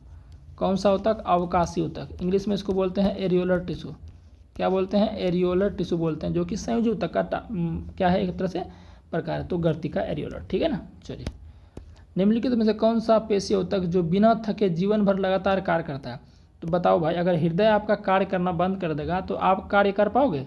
ये तो सिंपल सा क्वेश्चन है, हृदय पेशी। ठीक है, निम्नलिखित में से कौन सी कोशिकाएं शरीर के उपास्थि में ऊतकों में पाई जाती है? यानी कि जो शरीर का उपास्थि है, देखिए आपका जो बोन है, हड्डी है, ये आपकी जो है, इसमें कौन सी कोशिका होती है? इसमें आपकी ऑस्टियोसाइट कोशिका होती है। कौन सी कोशिका होती है? ऑस्टियोसाइट। ऑस्टियोसाइट आपकी बोन हड्डी में कोशिका होती है। जो आपका कार्टिलेज है, कार्टिलेज को हिंदी में उपास्थि कहते हैं। कार्टिलेज में कौन सी कोशिका होती है? इसमें होती है कॉन्ड्रोसाइट कोशिका। क्या होती है? कॉन्ड्रोसाइट्स कोशिका होती है। कॉन्ड्रोसाइट कोशिका किस में होती है? उपास्थि में। तो उपास्थि यानी उसको हिंदी में बोलते हैं। ठीक है ना। चलिए, फ्लोएम में पाए जाने वाले निर्जीव पदार्थ हैं। तो फ्लोएम में पाए जाने वाले निर्जीव पदार्थ कौन है? देखिए, निर्जीव पदार्थ कौन होगा आपका? निर्जीव पदार्थ आपका होगा जहाँ भी आपका फाइबर लग जाएगा, फाइबर यानी तंतु जिसमें लग जाएगा तो वो क्या होगा? आपका निर्जीव होगा। तो आपका फ्लोएम तंतु क्या होगा? निर्जीव हो जाएगा। उसी तरह अगर बोलेगा कि जाइलम में निर्जीव तंतु कौन है, तो जाइलम तंतु वो आपका क्या हो जाएगा? निर्जीव हो जाएगा। ठीक है। चलिए, निम्नलिखित में किसमें परिपक्वता के समय केंद्रक लोप नहीं होता है? यानी कि कहने का मतलब ये है कि वयस्क अवस्था में किसमें जो केंद्रक है वो गायब रहता है। तो ये रहता है गायब आपका चाली नलिका में। चाली नलिका किसका पार्ट है? ये आपका फ्लोएम का पार्ट है। वयस्क जो आपका जब फ्लोएम का चाली नलिका जब वयस्क हो जाता है, मेच्योर हो जाता है, उस समय केंद्रक गायब हो जाता है इसमें, तो चाली नलिका। ठीक है। चलिए, मरुस्थलीय पौधों यानी मरुस्थलीय पौधों या पादपों यानी जो डेजर्ट प्लांट है, जल ह्रास की दर में निम्नलिखित में से किसके कारण कमी आती है? क्वेश्चन देखिए पूछना चाह रहा है आपसे कि जो मरुस्थलीय पादप है में जल ह्रास की दर में कमी आ रही है, मतलब कम जल ह्रास हो रहा है, किसके कारण? आपको पता है कि मरुस्थल में पानी की कमी होती है। अगर वहाँ पर पानी का ज़्यादा ह्रास हो जाएगा तो दिक्कत हो जाएगा, पौधे कैसे सर्वाइव करेंगे वहाँ? तो जल ह्रास की दर जो है, वाटर लॉस की दर जो वहाँ पर कम हो पा रही है, किसके कारण कम हो रही है? भाई कम हो रही तो फ़ायदा है, कम पानी लॉस हो पौधों का, तभी तो वो जीवित रह पाएगा, क्योंकि पानी की ऑलरेडी वहाँ कमी हुई है। ज़्यादा पानी का ह्रास होगा दिक्कत है, तो कम पानी ह्रास हो रहा है मतलब पौधे के लिए फ़ायदे की बात है। तो कम जो पौधे का पानी ह्रास हो रहा है, ये किसके कारण? तो ये हो रहा साथियों आपका क्यूटिकल कारण। देखिए, जो एपिडर्मिस क्या है? पौधे का जो बाहरी पार्ट है, बाहरी त्वचा है पौधे का, उसको एपिडर्मिस कहते हैं। एपिडर्मिस में क्यूटिकल नामक परत होती है मोम की। ये क्या करता है? एक्स्ट्रा जल को बचाता है, यानी कि जल हानि को होने से रोकता है। कौन? आपका क्यूटिकल। ठीक है ना। कहाँ में? डेजर्ट जो प्लांट है, जैसे आपका बबूल का हो गया, कैक्टस प्लांट हो गया, इन सब में जल की हानि को कौन बचाता है? ये आपका एपिडर्मिस के ऊपर एक परत होती है, इसके अंदर क्यूटिकल नामक परत, ये जल हानि को रोकता है। ठीक है। नेक्स्ट देखते हैं, कह रहा है कि एक लंबे वृक्ष में अनेक शाखाएं होती हैं, इन सभी शाखाओं में जल के पार्श्वीय संवहन में सहायता करने वाला ऊतक है। तो कौन करेंगे भाई? जल का बात जहाँ आ गया तो जाइलम आएगा। क्या आएगा? जाइलम आएगा। और चूँकि इसमें स्थूल कौन तो कभी नहीं होगा, जाइलम मृदु तक क्या करता है? ये आपका भोजन का पैकेजिंग करता है। ये क्या करता है? भोजन का पैकेजिंग करता है। यहाँ क्या पूछ रहा है? जल का परिवहन के बारे में पूछ रहा है। और मृदु तक ये कभी नहीं होगा। जाइलम वाही के हमारे क्या जगह करेक्ट आंसर हो जाएगा। ठीक है ना। चलिए, खेतों में यानी खेत में उगे गन्ने के पौधे के अग्रभाग को यदि काट कर हटा दिया जाए, जो गन्ना आपका है, ये मान चलिए गन्ना आपका है, इसके अग्रभाग को काट कर हटा दिया जाए, तब भी ये पौधा क्या है? लंबाई में बढ़ता रहता है। ऐसा क्यों होता है? क्योंकि साथियों गन्ना का जो होता है, तना के पास जो होता है, यहाँ पर क्या पाए थे? इंटरकैलरी मेरिस्टेमेटिक टिश्यू पाए थे, अंतर्वेशी विभज्योतीय ऊतक। वो क्या करते हैं? इसकी लंबाई में मदद करते हैं, तो अंतर्वेशी विभज्योतक ऊतक के कारण। ठीक है। नेक्स्ट है, एक कील को एक कांटी है, कील, ठीक है, नेल, एक नील है साथियों, ठीक है, नेल, NAIL, नेल है, या इसको कील बोल दीजिए। ये वृक्ष का जो है, यहाँ पर तना में क्या किया? इस कील को मतलब ठोक दिया गया। तने में भूमि सतह से 1 मीटर की ऊंचाई पर, भूमि सतह से 1 मीटर की ऊंचाई पर, 1 मीटर की ऊंचाई पर ठोक दिया जाता है। 3 साल बाद वो कील ऊपर जाएगा, नीचे जाएगा, या वहीं रहेगा? भाई ये तो सोचने वाली बात है। अगर 3 साल बाद वृक्ष की लंबाई बढ़ रहा है तो ऊपर से ऊपर बढ़ते जाएगा, ऐसा थोड़ी कि जो नीचे है वो भी बढ़ते जाएगा। तो कील जहाँ का है वहाँ, जहाँ पर है वहाँ भी रहेगा, वहीं रहेगा। ये तो थोड़ी सी कॉमन सेंस वाली बात है। कील जहाँ पर आपने ठोका था 1 मीटर की लंबाई, 1 मीटर की ऊंचाई से ज़मीन से, वहीं रहेगा वो, ठीक है ना। तो उसी स्थान पर बनी रहेगी कील, ठीक है। नेक्स्ट है मृदु तक कोशिकाएं होती है। मृदु तक कोशिका किसकी बात कर रहे हैं? पेरेन्काइमा की। पेरेन्काइमा को ही हिंदी में क्या कहते हैं? मृदु तक कोशिकाएं। मृदु तक कोशिका क्या होते हैं? अपेक्षाकृत अविष्टीकृत एवं पतली भित्ति वाले, बिल्कुल सही है। मोटी भित्ति इसकी नहीं होती है, लिग्निन इसमें नहीं होता है। तो इसकी क्या होती है? मृदु तक जो कोशिका होती है इसमें अंतर कोशिकीय स्थान होता है, गोल होता है, अंडाकार जैसा, और कोशिका भित्ति पतली होती है। और ये मृदु तक भोजन के पैकेजिंग का कार्य करता है, ठीक है ना। चलिए नेक्स्ट देखते हैं। पादपों में लचीलापन, लचीलापन किसके कारण? स्थूल कोणुतक कारण, इसको बोलते हैं कोलेनकाइमा। कोलेनकाइमा स्थूल कोणुतक कारण लचीलापन होता है। और कोलेनकाइमा का मेजर वर्क क्या है? पौधों को मैकेनिकल सपोर्ट करना, यांत्रिक सहायता प्रदान करना, ठीक है ना। कॉर्क कोशिका, कॉर्क कोशिकाओं में निम्नलिखित में से किसकी उपस्थिति होने से उनकी जल तथा गैसों के लिए पारगम्यता समाप्त हो जाती है? देखिए कॉर्क कोशिका जो होती है ये पौधों के, जो पौधे बूढ़े हो जाते हैं उसके छाल से साथियों बनता ही है। कौन? आपका कॉर्क कोशिका।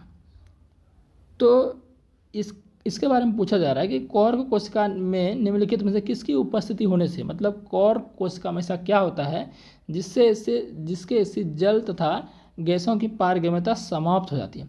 पारगम्यता का मतलब हो गया कोई तरल पदार्थ को अपने मतलब तरल पदार्थ को एक्सेप्ट करना, तरल पदार्थ को अपने से जाने देना, अपने झिल्ली से जाने देना। कौन? कॉर्क कोशिका। तो ये होता है सुबेरिन कारण। किस कारण? सुबेरिन का कारण, ठीक है ना। और एक बात ध्यान रखना कि कॉर्क कोशिका का यूज जो है बोतल के ढक्कन वगैरह बनाने में, इंसुलेटेड जो चीज़ है उसको बनाने में कॉर्क कोशिका का इस्तेमाल होता है, इस चीज़ को ध्यान रखना। और जैसे खेल के सामान हो गए वो सब बनाने में कॉर्क कोशिका का यूज होता है। नेक्स्ट बात करते हैं। स्थलीय पर्यावरण में पादपों की उत्तरजीविता उनमें निम्नलिखित में किसकी उपस्थिति के कारण संभव होती है? स्थलीय पर्यावरण में पादपों की उत्तरजीविता मतलब पौधे जो स्थिर जीवित रह पा रहे हैं, क्यों भाई? उसमें वो जीवित इसलिए रह पा रहा है क्योंकि उसको पानी मिल रहा है, भोजन मिल रहा है ना। मतलब खुद से वो बना पा रहे हैं, पौधे भोजन बना रहे हैं, और उनका सभी पौधे जो भोजन बना रहे हैं वो भोजन पौधे के सभी अंगों तक जा रहा है, तभी वो पौधे क्या जीवित है। तो इसका कारण है संवहन ऊतक। क्या कारण है? संवहन ऊतक। संवहन ऊतक का मतलब क्या हो गया? संवहन ऊतक में आपके जाइलम और फ्लोएम दोनों आते हैं। भाई जाइलम क्या कर रहा है? पानी परिवहन कर रहा है पौधों में सभी जगह। अगर पानी पौधे को नहीं मिलेगा तो पौधा जीवित रह पाएगा? नहीं रह पाएगा। फ्लोएम मतलब क्या होता है? भोजन को परिवहन करना। ठीक है, पौधे का पत्ता जो है भोजन तैयार कर लेगा, लेकिन सिर्फ पत्ते को भोजन थोड़ी चाहिए, पौधे के सभी अंगों को भोजन चाहिए। तो कौन पहुँचाएगा? ये फ्लोएम पहुँचाता है। तो फ्लोएम के कारण ही जो है, यानी फ्लोएम और जाइलम दोनों को मिला के क्या बोलते हैं? वस्कुलर टिश्यू, संवहन ऊतक बोलते हैं, या अस्थायी ऊतक या जटिल स्थायी ऊतक भी बोलते हैं। तो इसके कारण पौधे स्थलीय पर्यावरण में जीवित हैं, या कह सकते हैं उत्तरजीविता को बनाए रखे हैं। ठीक है। गलत वाक्य चुनिए। मैट्रिक्स का स्वरूप जो है ऊतकों के कार्यों के अनुसार भिन्न भिन्न प्रकार का होता है। बिल्कुल सही बात है। वसा का संग्रह त्वचा के नीचे एवं आंतरिक अंगों के मध्य होता है, ये भी बिल्कुल सही है। उपकला ऊतकों के मध्य अंतरकोश के स्थान होता है, ये गलत है भाई। उपकला जो ऊतक होते हैं, उपकला ऊतक क्या करते हैं? शरीर का जो बाहरी परत है और आंतरिक परत है, यानी कि बाहरी त्वचा हो गया, अंदर का मांस हो गया, त्वचा हो गया, ये सब बनाने का कार्य करता है उपकला ऊतक। समझ पा रहे हैं ना बात को? कोई भी चीज़ अगर हमारे शरीर में प्रवेश कर रहा है तो उपकला ऊतक से उसको गुजरना ही गुजरना है। तो उपकला ऊतक के कोशिकाओं में गैप नहीं होता, ये बोल रहा है गैप होता है, तो ये गलत है। रेखित पेशिकाओं की कोशिका बहुकेंद्रीय होती है एवं अशाखित होती है, बिल्कुल सही। तो 3 A B D ये तो हमारा सही है, लेकिन पूछ क्या रहा है? गलत। तो गलत हमारा सी है। जिम्नोस्पर्म अब खत्म हो गया। जिम्नोस्पर्म अनावृत बीजी में जल संवहन ऊतक सामान्यतः निम्नलिखित में किस में पाया जाता है? ये पाया जाता है आपको वाहिनिकाय में। ठीक है ना। चलिए, तो यहाँ तक साथियों जो है आपका ऊतक जो है खत्म हो चुका है। अब देखते हैं हम नेक्स्ट जो आपका जैव प्रक्रम है, जिसमें उत्सर्जन, श्वसन, पाचन और परिवहन आएगा। ठीक है। तो आप देखते हैं जैव प्रक्रम यानी कि लाइफ प्रोसेस, इसमें आपका आ जाएगा पोषण, श्वसन, उत्सर्जन, परिवहन, ये सारा इसमें आ जाएगा। ठीक है, चलिए देखते हैं फर्स्ट क्वेश्चन। कह रहा निम्नलिखित में से कौन सा कथन स्वपोषी जीवों के लिए सही नहीं है। स्वपोषी जीव का मतलब क्या हुआ, जो अपने से भोजन बनाए उसे क्या कहते हैं, स्वपोषी जीव। और ये प्रकाश संश्लेषण की विधि से खुद का भोजन बनाते हैं, जो कि हरे पेड़ पौधे हो गए वो सारे स्वपोषी होते हैं, ऑटोट्रॉफ्स। ठीक है, वे कार्बोहाइड्रेट का संश्लेषण कर कार्बन डाइऑक्साइड और जल से तथा सूर्य के प्रकाश एवं क्लोरोफिल की उपस्थिति में कर लेते हैं। मतलब स्वपोषी जीव के बारे में बोल रही है, कार्बोहाइड्रेट का संश्लेषण, ठीक है, कार्बन डाइऑक्साइड और जल से तथा सूर्य के प्रकाश एवं क्लोरोफिल की उपस्थिति में कर लेते हैं। ये तो सही है, यहाँ गलत पूछ रहा है। वे कार्बोहाइड्रेट को स्टार्च के रूप में भंडारित रखते हैं, यानी कि ये बात भी बिल्कुल सही है कि जो पौधे होते हैं क्या करते हैं, जो आपका मतलब एक्स्ट्रा जो आपका उसका भोजन बन गया उसको क्या करते हैं, स्टार्च के रूप में रख लेते हैं। ठीक है, और नेक्स्ट देखते हैं, ये भी सही आपका है, दोनों ऑप्शन तो सही दिख रहा है लेकिन गलत पूछ रहा है। वे कार्बन डाइऑक्साइड और जल को सूर्य के प्रकाश की अनुपस्थिति में कार्बोहाइड्रेट में बदल देते हैं। वे आहार श्रृंखला में पृथक पोषी स्तर बनाते हैं। देखिए ऑप्शन डी जो आपका है, वे आहार श्रृंखला में पृथक पोषी स्तर बनाते हैं, बिल्कुल सही बात है कि आहार श्रृंखला जो होता है सबसे नीचे जो आपका रहता है, इसको भी देखेंगे अभी, जो उत्पादक होते हैं वो प्रथम पोषी स्तर होते हैं। तो ये सही है। एक गलत पूछ रहा है तो गलत हमारा क्या हो जाएगा, ऑप्शन सी हमारा इस क्वेश्चन का आंसर हो जाएगा करेक्ट सी। वे कार्बन डाइऑक्साइड और जल को यानी कि CO2 और जल को जो है सूर्य के प्रकाश की अनुपस्थिति में कार्बोहाइड्रेट में बदल देते हैं। ये कैसे पॉसिबल है, ये आपका पॉसिबल नहीं है। ठीक है, तो ऑप्शन सी आपका करेक्ट, क्योंकि प्रकाश की अनुपस्थिति में पॉसिबल ही नहीं है, समझ गया। तो ऑप्शन सी हमारा करेक्ट हो जाएगा। नेक्स्ट हम बात करते हैं, क्वेश्चन है जीवों के निम्नलिखित वर्गों में से किस वर्ग के जीव खाद्य पदार्थों को शरीर के बाहर ही पचाकर उसका अवशोषण कर लेते हैं। यानी कि शरीर के बाहर बोल रहा है, शरीर के बाहर बोल रहा है, इसका मतलब क्या है कि वो प्राणी संपोषण नहीं होगा।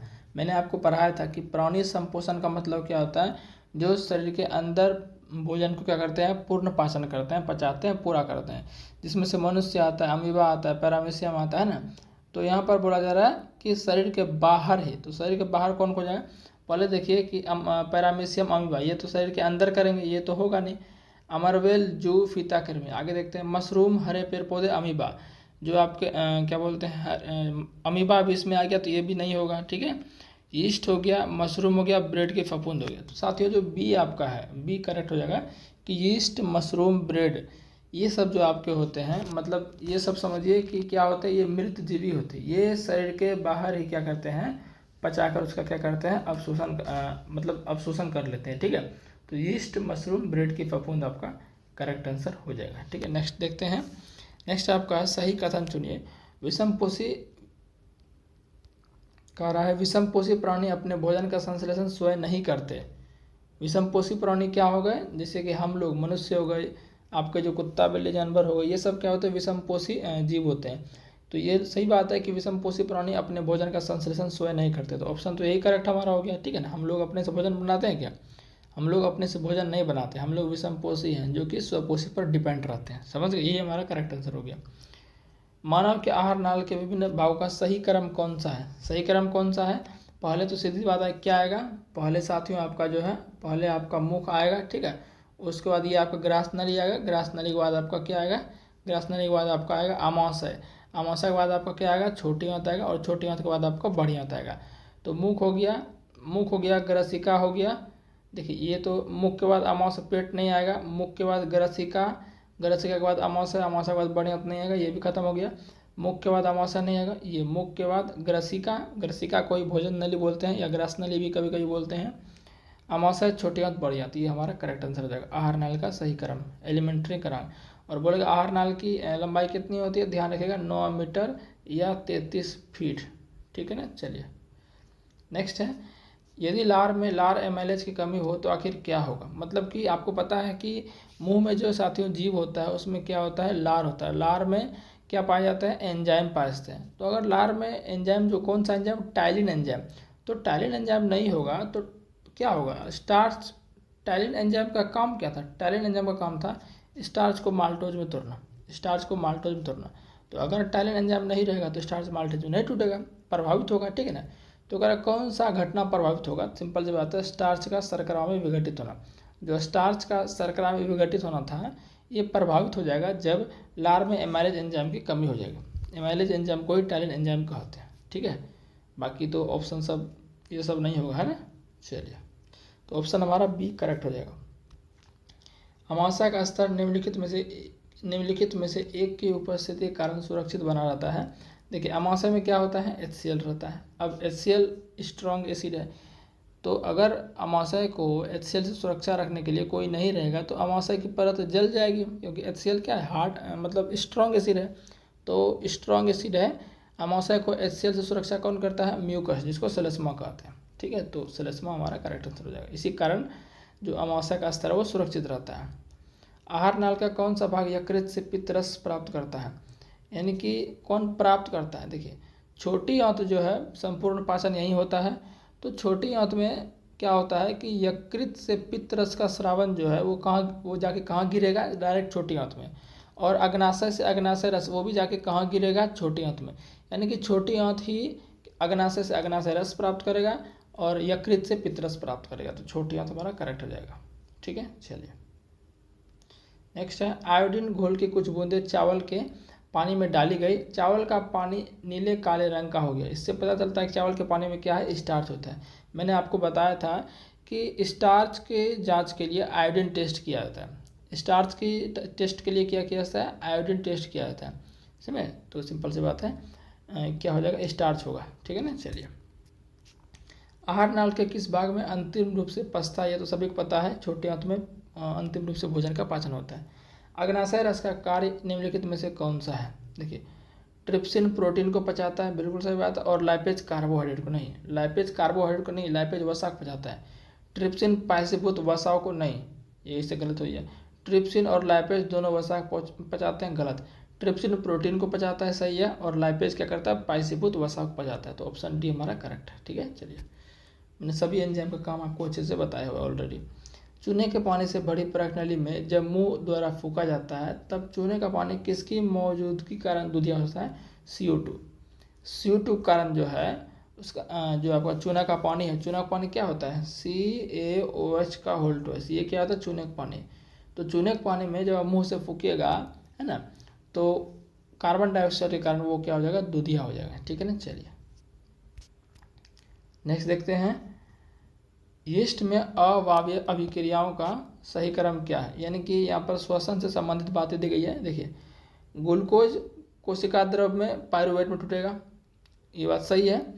फिर माइटोकॉन्ड्रिया तो यहाँ पर आने का कोई संभावना ही नहीं है, क्योंकि अवायवीय श्वसन जो है, अवायवीय अभिक्रिया जो श्वसन होगा आपका, जिसको अनॉक्सी श्वसन भी कहते हैं, इसका पूरा श्वसन जो है, पूरा जो आपका ऊर्जा टूटने का प्रोसेस है, ग्लूकोज का टूटने का प्रोसेस है, वो कोशिका द्रव में ही हो जाता है। तो माइटोकॉन्ड्रिया आने का कोई बात ही नहीं है। तो माइटोकॉन्ड्रिया जहाँ भी देखो आप उसको ऐसे काट दो, ये इसमें माइटोकॉन्ड्रिया है, इसमें भी काट दो इसको ऐसे। यहाँ देखिए, ग्लूकोज जो है कोशिका द्रव में पायरुवेट में टूटेगा, ठीक है। फिर पायरुवेट जो है कोशिका द्रव में लैक्टिक अम्ल टूटेगा। तो ये भी आपका माइटोकॉन्ड्रिया, फिर यहाँ ये आ गया, कोशिका द्रव में लैक्टिक अम्ल आ गया। तो सिर्फ लैक्टिक अम्ल नहीं, इसके साथ साथ ऊर्जा भी होता है, तो ये भी पूरा अधूरा रिएक्शन दिया हुआ, तो ये भी आपका गलत हो गया। तो बचा खुचा क्या है, सही हो जाएगा। ग्लूकोज जो है कोशिका द्रव में पायरुवेट में टूटेगा, और पायरुवेट जो है फिर कोशिका द्रव में इथेनॉल और कार्बन डाइऑक्साइड में टूट जाएगा। तो ऑप्शन डी आपका करेक्ट है, मैंने पूरा अच्छे से कराया हुआ है आपको, ठीक। चलिए, वायवीय श्वसन के संबंध में निम्नलिखित में से कौन सा कथन सबसे उपयुक्त है। अब वायवीय श्वसन का देख लीजिए, तो वायवीय श्वसन है तो एक बार पहला चरण कोशिका द्रव में संपन्न होगा, दूसरा माइटोकॉन्ड्रिया में। तो देख लीजिए, पहले माइटोकॉन्ड्रिया दे दिया, गलत हो गया, है ना। और देख लीजिए आप यहाँ पर, हमें तो सीधा ही दिख रहा है, ग्लूकोज जो है कोशिका द्रव में पायरुवेट में टूटेगा, फिर पायरुवेट जो माइटोकॉन्ड्रिया में CO2 H2 और ऊर्जा में टूटेगा। बिल्कुल सही बात है, सही पूछ रहा है ना, सही हो, यही हो जाएगा, ठीक है। चलिए, नेक्स्ट देखिए, श्वसन के संबंध में निम्नलिखित में से कौन सा कथन सही है। अंतः श्वसन का मतलब क्या हो गया, जब सांस को अंदर ले रहे हैं, जब सांस को अंदर लेंगे तो पसलियाँ भीतर की तरफ चली जाती है, ये बोल रहा है। नहीं, पसलियाँ आपकी सिकुड़ती है उस समय तो ऊपर की ओर जाती है, अंदर की ओर नहीं। और डायफ्राम ऊपर की तरफ उठ जाता है, ये भी नहीं। जब हम सांस लेंगे तो डायफ्राम नीचे की ओर जाएगा, ठीक है। तो ये तो हमारा गलत है, सही पूछ रहा है इसमें। कुपिका क्या होती है, फेफड़े के अंदर गुब्बारे जैसे संरचना को कुपिकाएं कहते हैं, इसको एल्वियोली भी कहते हैं। कुपिकाओं के भीतर गैसों का विनिमय होता है, सही है। अर्थात कुपिकाओं की ऑक्सीजन विस्तृत होकर रुधिर में पहुंच जाती है, बिल्कुल सही है। और रुधिर की कार्बन डाइऑक्साइड विस्तृत होकर कोशिकाओं के वायु में चली जाती है। ये बिल्कुल ये तो सही कह रहा है और सही ही इसमें पूछा है, तो ऑप्शन 2 ही हमारा करेक्ट हो जाएगा। ठीक, ऑप्शन 2 ही हमारा क्या हो जाएगा, करेक्ट हो जाएगा। यहाँ कह रहा है हीमोग्लोबिन में ऑक्सीजन की अपेक्षा कार्बन डाइऑक्साइड के प्रति अधिक बंधुता होती नहीं है। ये कह रहा है हीमोग्लोबिन में ऑक्सीजन की अपेक्षा कार्बन डाइऑक्साइड के प्रति अधिक बंधुता होती नहीं है। हीमोग्लोबिन में ऑक्सीजन की बंधुता ज़्यादा होती है कार्बन डाइऑक्साइड की तुलना में, लेकिन ये बोल रहा है कार्बन डाइऑक्साइड की ज़्यादा तुलना होती है ऑक्सीजन की तुलना में। तो हम हीमोग्लोबिन में ऑक्सीजन के जुड़ने की क्षमता ज़्यादा होती है कंपेरिजन टू कार्बन डाइऑक्साइड। ठीक है, कुपिकाओं कारण गैसों के विनिमय के लिए अधिक सतही क्षेत्रफल, कुपिकाओं के कारण, अच्छा ये तो गलत हो गया, ये भी गलत हो गया, सही, ये सही था आपका।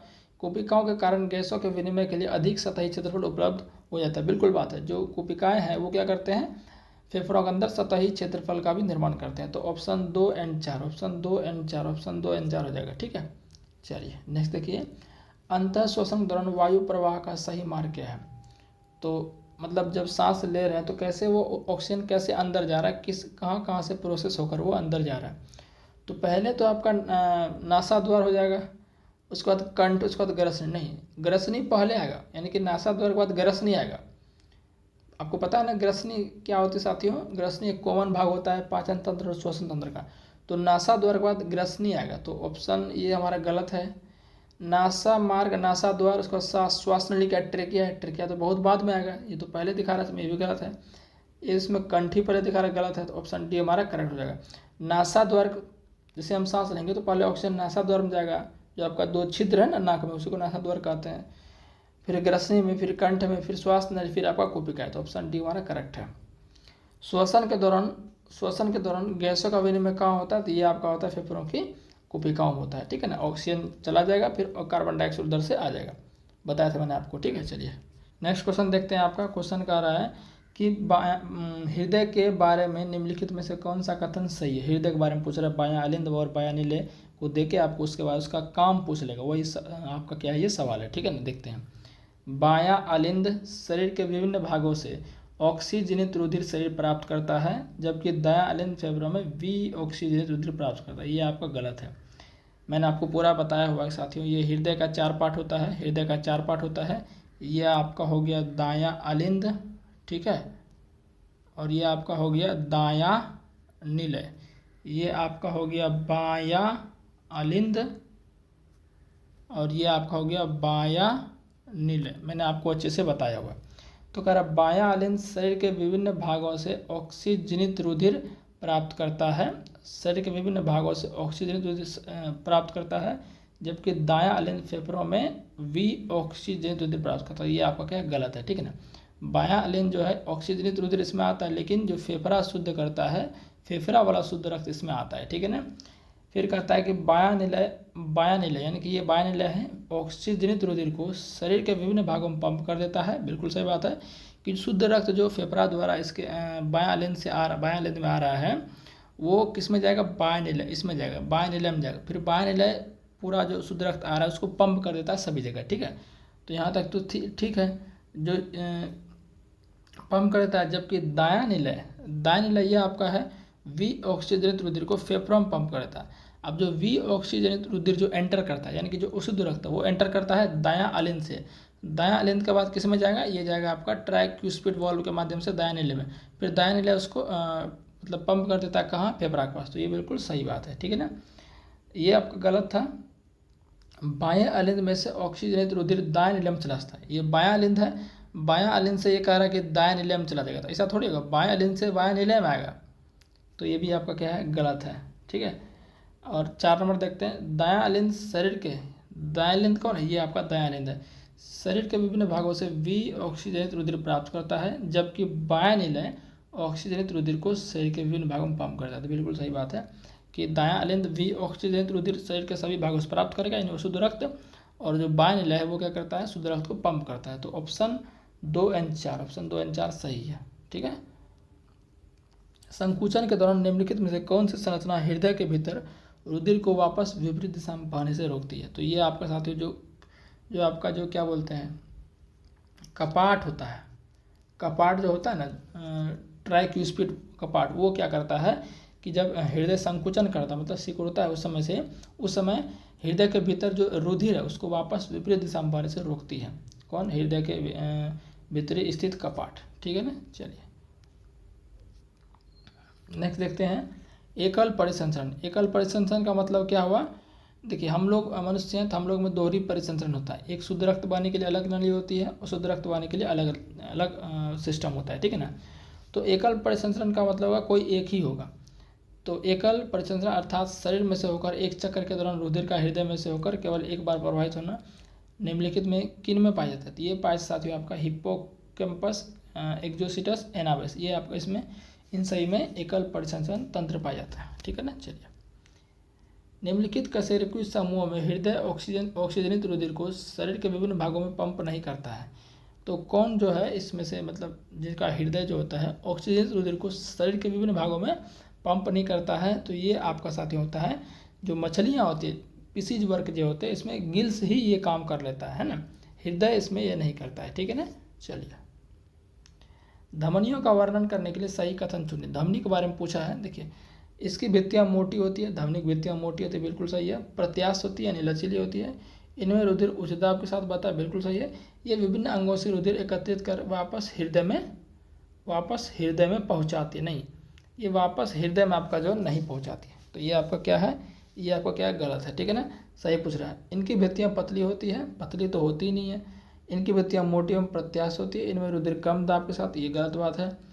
इनकी भित्तियाँ मोटी होती है, प्रत्यास्थ होती है, इनमें रुधिर उच्च दाब के साथ बहता है और ये रुधिर को हृदय से दूर शरीर के विभिन्न भागों तक ले जाती है। तो ये आपका सही है डी नंबर।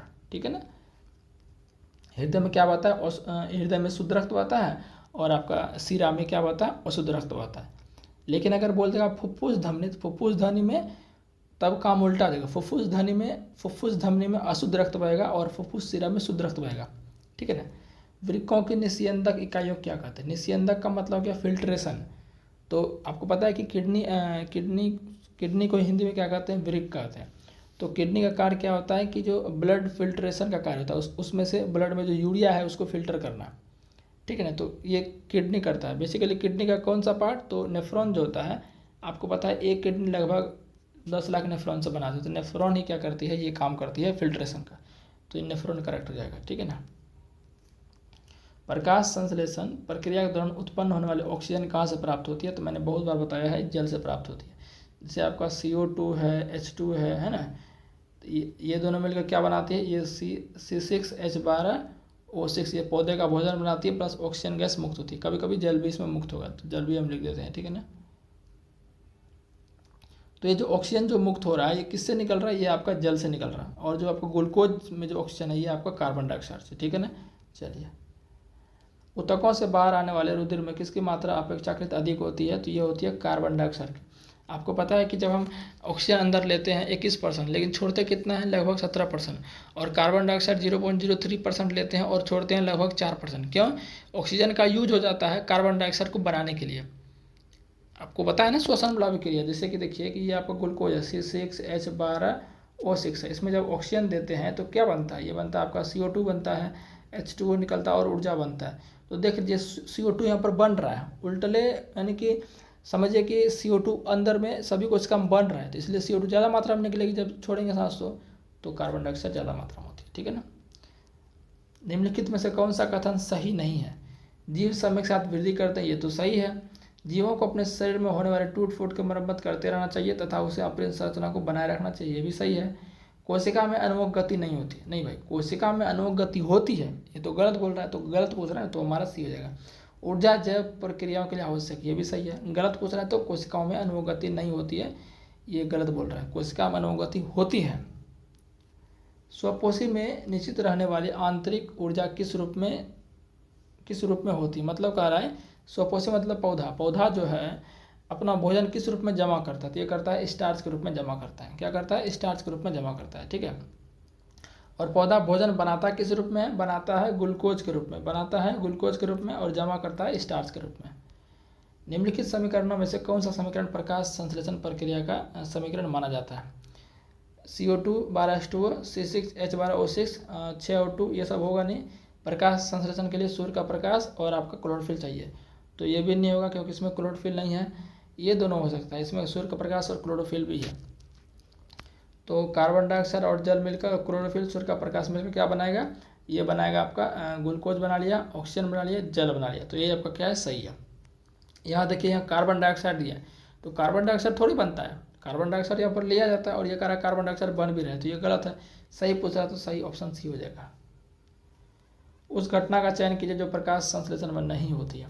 क्लोरोफिल द्वारा प्रकाश ऊर्जा का अवशोषण, ये तो होता है। कार्बन डाइऑक्साइड का कार्बोहाइड्रेट में अपचयन, कार्बन डाइऑक्साइड का कार्बोहाइड्रेट, ये तो होता है आपका, ये भी होता है आपका। मैं लिख देता हूँ एक बार, या इसमें आप देख लीजिए यहाँ पर एक बार, है ना, यहाँ पर समीकरण पूरा दिया हुआ है, इसको देखिए। कह रहा है कि क्लोरोफिल द्वारा प्रकाश ऊर्जा का अवशोषण, ये आपका होता है, जो सूर्य का प्रकाश है उसका ऊर्जा का अवशोषण होता है क्लोरोफिल के द्वारा, ये सही है। कार्बन डाइऑक्साइड का कार्बोहाइड्रेट अपचयन, जो कार्बन डाइऑक्साइड साथियों ये किसमें अपचयन हो जाता है, तो ये आपका कार्बोहाइड्रेट, यानी कि ग्लूकोज को यहाँ पर कार्बोहाइड्रेट बोला जाए, इसमें इसका अपचयन हो जाता है, ये भी सही है। कार्बन का कार्बन डाइऑक्साइड में उपचयन, भाई कार्बन कहाँ है इसमें, कार्बन कहीं दिख रहा है आपको इसमें, कार्बन कहीं दिख रहा है नहीं, तो ये तो गलत हो जाएगा, कार्बन है ही नहीं, तो कार्बन का अपचयन उपचयन कैसे होगा। प्रकाश ऊर्जा का रासायनिक ऊर्जा में परिवर्तन, ये भी सही है। तो गलत पूछ रहे हैं ना, गलत आपका सी हो जाएगा, 28 का आंसर सी हो जाएगा, ठीक है। नेक्स्ट देखिए, कह रहा है पौधों में रंध्रों का खुलना तथा बंद होना निर्भर रहता है। पौधे में साथियों आपको पता है रंध्र होते हैं, रंध्र दो प्रकार के होते हैं, एक खुला रंध्र, एक बंद रंध्र। तो ये निर्भर करता है द्वार कोशिका के अंदर उपस्थित जल पर। पौधे का इस तरह से होता है आपका, इस तरह से रंध्र होता है आपका, ठीक है, इस तरह से क्या होता है आपका, रंध्र होता है। तो रंध्र कब खुलेगा कब बंद होगा, ये डिपेंड करता है द्वार कोशिका पर, ठीक है। अधिकांश पौधे नाइट्रोजन को किस रूप में अवशोषित करते हैं, मैंने बताया हुआ है, नाइट्रेट एवं नाइट्राइट के रूप में। नाइट्रोजन को देखिए पोषक तत्व तो सभी को चाहिए, तो अगर पौधे को पोषक तत्व चाहिए तो वो नाइट्रोजन उसके लिए बेस्ट है। तो नाइट्रोजन को वो डायरेक्टली अवशोषित नहीं कर पाएंगे, तो वो क्या करते हैं, नाइट्रेट एवं नाइट्राइट के रूप में करते हैं। मैंने अच्छे से एक्सप्लेन किया हुआ है। तो क्या हो जाएगा, नाइट्रेट एवं नाइट्राइट, और आपका क्या हो जाएगा, यूरिया। तो इनके 2 और 3 बी हमारा करेक्ट हो जाएगा, ठीक है ना। यूरिया के रूप में भी क्या करते हैं, वो नाइट्रोजन को अवशोषित करते हैं। नेक्स्ट है पाचन क्षेत्र में भोजन के साथ मिलने वाला पहला एंजाइम कौन सा है। पाचन क्षेत्र में, यानी कि पाचन तंत्र बोल लीजिए, पाचन क्षेत्र बोल लीजिए। कह रहा है कि भोजन के साथ मिलने वाला पहला एंजाइम कौन सा है, तो एमाइलेज, क्योंकि जो लार में पाया जाता है भाई, चूँकि भोजन सबसे पहले आप लार में लोगे, मुंह में लोगे, मुंह में लार है, लार में पाया जाता है एमाइलेज एंजाइम, तो एमाइलेज एंजाइम करेक्ट हो जाएगा, जो कि स्टार्च को माल्टोज में बदल देगा, ठीक है ना। निम्नलिखित में से कौन सा कथन सही है, वही आपका है, श्वसन से संबंधित बातें हैं। पायरुवेट को यीस्ट की सहायता से इथेनॉल और कार्बन डाइऑक्साइड में बदला जा सकता है, बिल्कुल सही बात है। वायवीय जीवाणु किण्वन में होता नहीं, ये गलत है। वायवीय जो है जीवाणु में नहीं होता है, मतलब किण्वन वाला प्रोसेस जो है वो वायवीय में होता ही नहीं है, वो अवायवीय में होता है, ठीक है ना। माइटोकॉन्ड्रिया में किण्वन होता नहीं, किण्वन अवायवीय श्वसन का ही एक रूप, बिल्कुल सही है। तो 1 और 4 करेक्ट हो जाएगा, ठीक है। जो रिवीजन करके नहीं आए, थोड़ा उसको कम समझ आ रहा होगा, मैं पहले ही आपको रिवीजन करने के लिए बोल दिया था। ऑक्सीजन की कमी से क्रिकेट के खिलाड़ियों की पेशियों में प्राय खिंचाव उत्पन्न होता है, ऐसा किसके कारण होता है, तो ऐसा होता है लैक्टिक अम्ल के कारण। तो देख लीजिए, लैक्टिक अम्ल का, ये आपका लैक्टिक अम्ल, पायरुवेट का लैक्टिक अम्ल में बदलने के कारण, ठीक है ना। लैक्टिक अम्ल से पेशियों में एठन उत्पन्न हो जाता है, जो कि जिससे पेशी दर्द करती है। हमारे शरीर में मूत्र का सही मार्ग बताइए, तो मूत्र का सही मार्ग क्या हो जाएगा, ये आपका साथियों क्या है, मूत्र का सही मार्ग आपका क्या हो जाएगा, आप इधर बताइए। तो सबसे पहले तो क्या आएगा, किडनी ही आएगा, क्योंकि किडनी से ही क्या होगा, मूत्र का फॉर्मेशन होगा और बाहर आएगा। तो सबसे पहले वृक्क आएगा, ठीक है ना, क्या आएगा, वृक्क आएगा।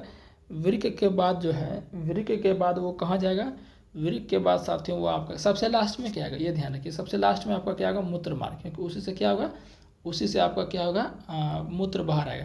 तो सबसे लास्ट में मूत्राशय है, सबसे लास्ट में मूत्र नली, ये दोनों तो अपने खत्म हो जाएगा, बचा ये दोनों, इसी दोनों से क्या होगा, करेक्ट आंसर होगा।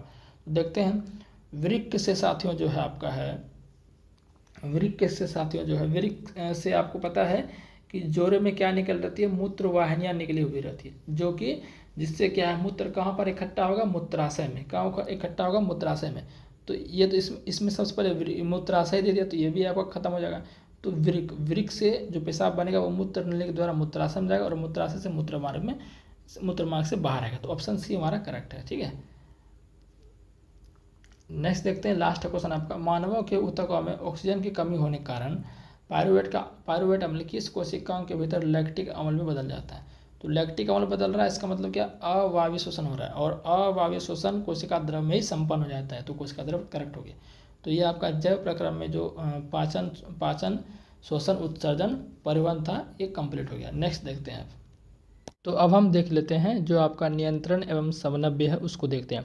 पहला क्वेश्चन इसमें आपका है कि ग्राही अंगों के संदर्भ में निम्नलिखित में से कौन सा कथन सही है। ग्राही अंग का मतलब क्या होता है, जो सूचना को प्राप्त करते हैं। ठीक है ना, जैसे आपका ग्राही अंग कौन कौन हो गया, जीभ आपका हो गया। जीभ क्या करता है, आपका टेस्ट का पता लगाता है। कान आपका जो कान क्या करता है, सुनने का पता लगाता है। आपका नाक क्या करता है, सूंघने का पता लगाता है। त्वचा स्पर्श करने का। आँख क्या, देखने का। तो ये सारे ग्राही अंग होते हैं। ठीक है, तो ग्राही अंग के बारे में पूछ रहा है। रसग्राही अंग स्वाद का पता लगाते हैं, बिल्कुल सही। जबकि घ्राणग्राही अंग गंध का, ये बिल्कुल सही बोल रहा है ना। रसग्राही और घ्राणग्राही दोनों गंध का पता लगाते हैं, गलत। श्रवण और घ्राणग्राही दोनों अंग ही स्वाद का पता लगाते हैं, गलत। श्रवण सुनने का पता लगाएगा, घ्राणग्राही सूंघने का। घ्राणग्राही अंग स्वाद का पता लगाते हैं, गलत। तो ऑप्शन ए सही हो जाएगा। न्यूरॉन में विद्युत आवेग कहाँ से आरंभ होकर कहाँ तक जाते हैं। देखिए, आपको पता है न्यूरॉन का स्ट्रक्चर अगर हम बनाएं कुछ इस तरह से आपका न्यूरॉन का स्ट्रक्चर होगा, है ना। मैंने कई बार बताया, ये एक्सॉन जा रहा है और एक्सॉन के लास्ट में क्या होता है, यहाँ एक्सॉन टर्मिनल होता है। फिर एक्सॉन टर्मिनल से दूसरा यहाँ पर न्यूरॉन जो है, दूसरा न्यूरॉन जो यहाँ पर जुड़ा रहता है। ठीक है, तो कह रहा है कि पहले डेंड्राइट में सूचना पहले कहाँ आता है, इस तरह से यहाँ पर संरचना होती है। सबसे पहले सूचना कहाँ आएगा, डेंड्राइट में आएगा। डेंड्राइट के बाद कहाँ आएगा, ये जो आपका है इसको बोलते हैं साइटोन, यानी ये साइटोन है। साइटोन मतलब कोशिका का है, तो डेंड्रोट से साइटोन में जाएगा, कोशिका का है। कोशिका का के बाद सीधे जाएगा एक्सॉन में। तो देख लीजिए, डेंड्रोट से इसमें ज़्यादा डायरेक्ट एक्सॉन बोल रहा है, ये नहीं होगा। कोशिका का पहले नहीं होगा, पहले डेंड्राइट आएगा, फिर कोशिका का है, फिर एक्सॉन छोड़। तो ये करेक्ट हो जाएगा। नेक्स्ट है, सिनेप्स पर रासायनिक संकेत का संप्रेषण होता है। सिनेप्स क्या होता है, दो न्यूरॉन के बीच के गैप को क्या कहते हैं, सिनेप्स कहते हैं। जैसे मान चलिए कि ये यहाँ पर एक न्यूरॉन जुड़ा हुआ, ये यहाँ पर क्या है, एक न्यूरॉन यहाँ पर ये जुड़ा हुआ, ये आपका ये न्यूरॉन का एक्सॉन हो गया। ठीक है ना, और यहाँ पर क्या होते हैं, एक्सॉन टर्मिनल होते हैं। फिर ये एक्सॉन टर्मिनल क्या होते हैं, दूसरे न्यूरॉन से यहाँ पर क्या होते हैं, कनेक्ट होते हैं। दूसरे न्यूरॉन से क्या होते हैं, यहाँ पर कनेक्ट होते हैं। ठीक है ना, ये जो एक्सॉन टर्मिनल ये दूसरे न्यूरॉन से क्या होते हैं, कनेक्ट होते हैं। तो कह रहा है कि तो इसी प्लेस को हम क्या कहते हैं, सिनेप्स कहते हैं, यानी कि दो न्यूरॉन के बीच के स्थल को सिनेप्स कहते हैं ना। तो कह रहा है कि सिनेप्स पर रासायनिक संकेत का संप्रेषण होता है। तो ये होता है, साथियों पढ़ते हैं, एक न्यूरॉन के डेंड्राइट छोर से दूसरे न्यूरॉन के एक्सॉन छोर तक। एक्सॉन से उसी न्यूरॉन की कोशिका कहते हैं, गलत। कोशिका काय से उसी न्यूरॉन के एक्सॉन छोर तक। कोशिका काय तो आएगा ही नहीं, बिल्कुल। एक न्यूरॉन के एक्सॉन छोर से दूसरे न्यूरॉन के डेंड्राइट छोर तक, ये बिल्कुल आपका सही है। एक न्यूरॉन के एक्सॉन छोर आपका ये हो गया, और दूसरे न्यूरॉन के डेंड्राइट छोर तक, यहाँ क्या होता है, इसका संप्रेषण होता है। तो ऑप्शन डी इसका क्या हो जाएगा, करेक्ट हो जाएगा। ठीक है, न्यूरॉन में विद्युत संकेत रासायनिक संकेत में कहाँ बदलता है, तो ये आपका बदलता है एक्सॉन छोर पर, यानी कि विद्युत संकेत ये रासायनिक संकेत में कहाँ पर बदल जाता है, तो एक्सॉन छोर पर बदलता है। ठीक है ना, चलिए। प्रतिवर्ती चाप के संघटकों का सही क्रम क्या है। प्रतिवर्ती चाप क्या होता है कि जो अचानक क्रिया होती है, जैसे कि आपको कांटा चुभ गया, हाथ कट गया, गरम मतलब आग देख लिया आप, सांप देख लिए, पानी अचानक आ गया है ना, तो अचानक जो होने वाली क्रिया होती है उसे प्रतिवर्ती क्रिया कहते हैं। अचानक जो होने वाली क्रिया होती है उसे प्रतिवर्ती क्रिया कहते हैं, जिसे इंग्लिश में रिफ्लेक्स एक्शन कहते हैं। और प्रतिवर्ती क्रिया किसके द्वारा कंट्रोल होता है, मेरुरज्जु के द्वारा, स्पाइनल कॉर्ड के द्वारा कंट्रोल होता है। तो इनका जो रास्ता है, मतलब कैसे ये प्रोसेस होता है, सबसे पहले साथियों क्या होता है, ग्राही अंग। ग्राही अंग का मतलब क्या हुआ, जिससे कि मैं आपको कुछ थोड़ा सा बताना चाहता हूँ। यहाँ पर देखिए, ग्राही अंग आपका हो गया। ग्राही अंग का मतलब क्या है, जैसे मान लीजिए हाथ पर आपको किसी ने कांटा चुभाया, हाथ पर आपको किसी ने क्या किया, कांटा चुभाया, तो पहले आपको किस में चुभाया, हाथ में कांटा चुभाया, तो आपको पता चला ना, तो हाथ आपका क्या हो गया, स्पर्श हो गया, स्पर्श यानी ग्राही अंग। ग्राही अंग के बाद जो है वो कहाँ जाएगा, मैसेज धीरे धीरे वो आगे बढ़ेगा, वो जाएगा संवेदी न्यूरॉन के पास। कहाँ जाएगा, वो जाएगा संवेदी न्यूरॉन के पास। वो कहाँ जाएगा, संवेदी न्यूरॉन के पास जाएगा। संवेदी न्यूरॉन के बाद जो है वो फिर कहाँ जाएगा, वो जाएगा साथियों आपका मेरुरज्जु के पास। कहाँ जाएगा, मेरुरज्जु के पास जाएगा। फिर मेरुरज्जु जो है, मेरुरज्जु क्या करेगा, अब प्रतिवर्ती क्रिया को कौन कंट्रोल करेगा, मेरुरज्जु ही। तो मेरुरज्जु जो साथियों है ये प्रेरक न्यूरॉन को एक्टिव करेगा। ये क्या करता है, प्रेरक न्यूरॉन को एक्टिव करेगा और फिर प्रेरक न्यूरॉन जो है वो पेशी के पास जाएगा। पेशी आपका क्या होगा, हाथ की पेशी के पास जाएगा और आप हाथ हटा लीजिएगा।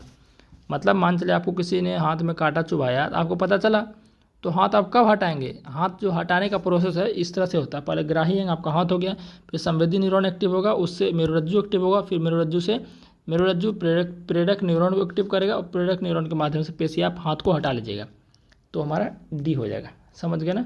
चलिए सीक्वेंस आपको ध्यान रखना। नेक्स्ट है, निम्नलिखित में से कौन सा कथन सही है। निम्नलिखित में से कौन सा कथन जो है सही है। पर्यावरण में किसी वस्तु के प्रति अनुक्रिया के लिए अचानक होने वाली क्रिया को प्रतिवर्ती चाप कहते हैं। हालांकि प्रतिवर्ती क्रिया होता है, लेकिन क्रिया नहीं दिया है तो प्रतिवर्ती चाप भी दिया है तो कोई बात नहीं, ये आपको सही माना जाएगा। संवेदी न्यूरॉन संकेतों को मेरुरज्जु से पेशियों तक लाते नहीं, ये तो गलत है।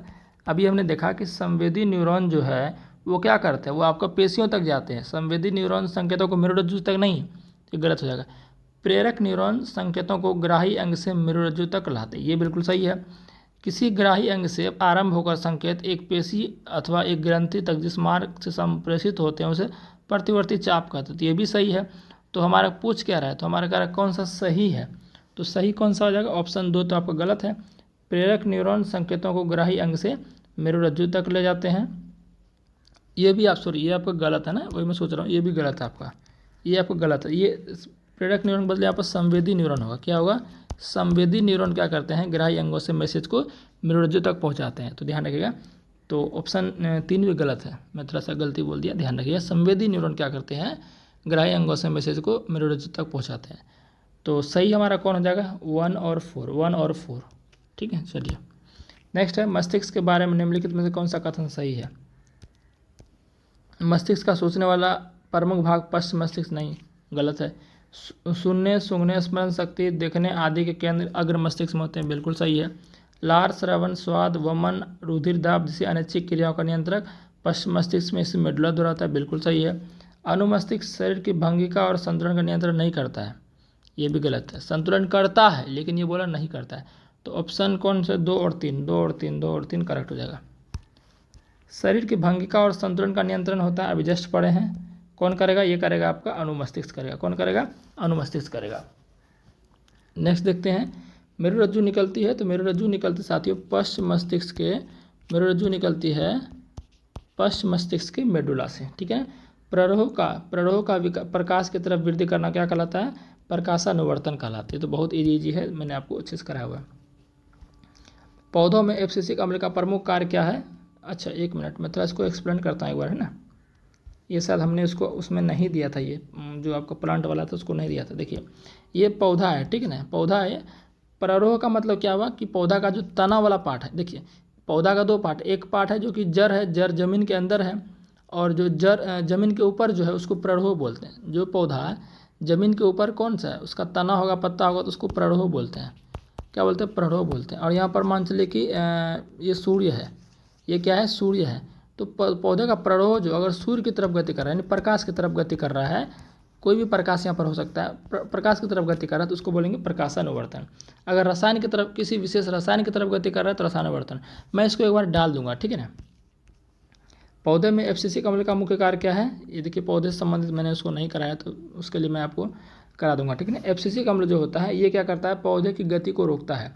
पौधे की गति क्या करता है, रोकता है, वृद्धि को रोकता है, तो वृद्धि को संदमित करना। और जो पुराने पत्ते हो गए पौधे के, जैसे कि देखते होंगे कि पौधे का पत्ता जो है नया नया आने लगता है, तो नया नया पत्ता आएगा तो पुराना पहले गिरेगा, तो पौधे का पत्ता जो गिरता है वो किसके कारण, वो एब्सिसिक अम्ल के कारण। या पौधे की लंबाई में वृद्धि में कमी होती है, वृद्धि को रोकता है, पौधे की लंबाई की वृद्धि को रोकता है, एब्सिसिक अम्ल के कारण ही होता है, ठीक है ना। चलिए निम्नलिखित में से किसका संबंध पौधे की वृद्धि से नहीं है। देखिए ऑक्सिन ये पौधे की वृद्धि करता है, जिबरेलिन भी पौधे की वृद्धि करता है, साइटोकिनिन भी करता है। अभी जस्ट पढ़ रहे हैं कि एब्सिसिक अम्ल जो है पौधे की वृद्धि नहीं करता, तो एब्सिसिक हमारा करेक्ट आंसर हो जाएगा। आयोडीन किस हार्मोन के लिए संश्लेषण की आवश्यक है, तो आयोडीन आपका जो है थायरोक्सिन हार्मोन के लिए, थायरोक्सिन हार्मोन बनने के लिए आयोडीन बहुत ज़्यादा महत्वपूर्ण है। इंसुलिन के बारे में गलत कथन चुनिए। इंसुलिन आपका क्या होता है, एक हार्मोन होता है जो अग्नाशय के बीटा कोशिका से निकलता है। ये अग्नाशय से उत्पन्न होता है, ये सही है। यह शरीर की वृद्धि और उसके परिवर्धन का नियमन करता है, ये भी सही है। ये अच्छा एक मिनट, ये आपका क्या है, गलत हो जाएगा ना, ये आपका गलत हो जाएगा, ये तो गलत होगा। ये क्या कर रहा है, यह शरीर की वृद्धि और उसके परिवर्धन का नियमन करता है, यानी कि शरीर का वृद्धि ये थोड़ी करेगा, शरीर का वृद्धि इंसुलिन नहीं करता। तो गलत पूछ रहा, तो गलत हमारा ये, तो ऑप्शन 14 का बी हो जाएगा, ठीक है ना। बाकी ये सब ऑप्शन जो है, यह रुधिर में शर्करा का स्तर का नियमन करता है, बिल्कुल सही बात है। इंसुलिन के अपर्याप्त स्रावन से डायबिटीज नामक रोग होता है, बिल्कुल सही बात है, इंसुलिन की कमी से डायबिटीज रोग होता है। तो गलत पूछ रहा था, तो 14 का बी हो जाएगा। बेमेल को चुनिए। एड्रिनिल, प्यूस, टेस्टोस्टेरोन, विरिसन, यानी कि विरिसन से टेस्टोस्टेरोन निकलता है, बिल्कुल सही बात है। अंडाशय से एस्ट्रोजन निकलता है, बिल्कुल सही बात है। थायराइड से थायरोक्सिन हार्मोन निकलता है, बिल्कुल सही बात है। प्यूस से एड्रोनिल का कोई संबंध नहीं है, तो हमारा 15 का ये हो जाएगा आंसर, ठीक है। द्वार कोशिकाओं की आकृति किसके परिवर्तन कारण बदलती है? मैंने बोला था ना कि जब पानी द्वार कोशिका में जब पानी आएगा तो कोशिका फूल जाएगी, पानी नहीं रहेगा तो पचक जाएगी, तो जल की मात्रा के, ठीक है। और रंध्रों का खुलना और बंद होना द्वार कोशिका पर डिपेंड करता है, इसको इंग्लिश में गार्ड सेल बोलते हैं। मटर के पौधे में प्रतान की वृद्धि किसके कारण होती है? अब प्रतान इसमें क्या होता है? प्रतान का मतलब साथियों होता है कि देखे होंगे कि गांव घर में करेला का पेड़ देखे होंगे, परवल का पेड़ देखे होंगे, उसको क्या करते हैं, एक स्टिक की सहायता से क्या करते हैं, उसको लगाते हैं, और उसका प्रतान जो है, प्रतान की लंबाई बढ़ती जाती है स्टिक में, जितना लंबा उसका स्टिक रहेगा वो इसको ऐसे गोल गोल करके जो है आप आ जाता है ना, तो उसी को प्रतान करते हैं। तो मटर का पौधा भी ऐसे होता है, तो लकड़ी की सहायता से वो प्रतान क्या आता है, लंबाई बढ़ता है, ठीक है ना। तो इसका आंसर क्या हो जाएगा? प्रतान के उन कोशिकाओं में तीव्र विभाजन के कारण जो अवलंब से दूर रहती है, तो हमारा क्या होगा, ऑप्शन नंबर सी हो जाएगा, ठीक है ना। चलिए नेक्स्ट है, पराग नलियों की अंडाणु का तरफ वृद्धि किसके कारण होती है? तो पराग नली की अंडाणु की तरफ वृद्धि आपका किसके कारण होती है? तो ये होती है आपका रसायनानुवर्तन कारण, क्योंकि जो आपका पराग नली साथियों होती है, पराग नली में जो परागकण होते हैं, परागकण क्या एक प्रकार का समझिए कि केमिकल है, परागकण क्या एक प्रकार का केमिकल है, तो केमिकल वाला बात आ गया, यानी कि विशेष केमिकल, वो केमिकल जो है किधर गति कर रहा है, अंडाशय के अंडाणु की तरफ गति कर रहा है ना। तो आपका समझिए कि ये आंसर हमारा क्या हो जाएगा, रसायनानुवर्तन, क्या हो जाएगा, रसायनानुवर्तन हो जाएगा, ठीक है ना। इसका मैं एक बार डाल दूंगा ना, मैं नहीं डाला हूँ तो आप लोग को थोड़ा सा कम समझ में आ रहा होगा।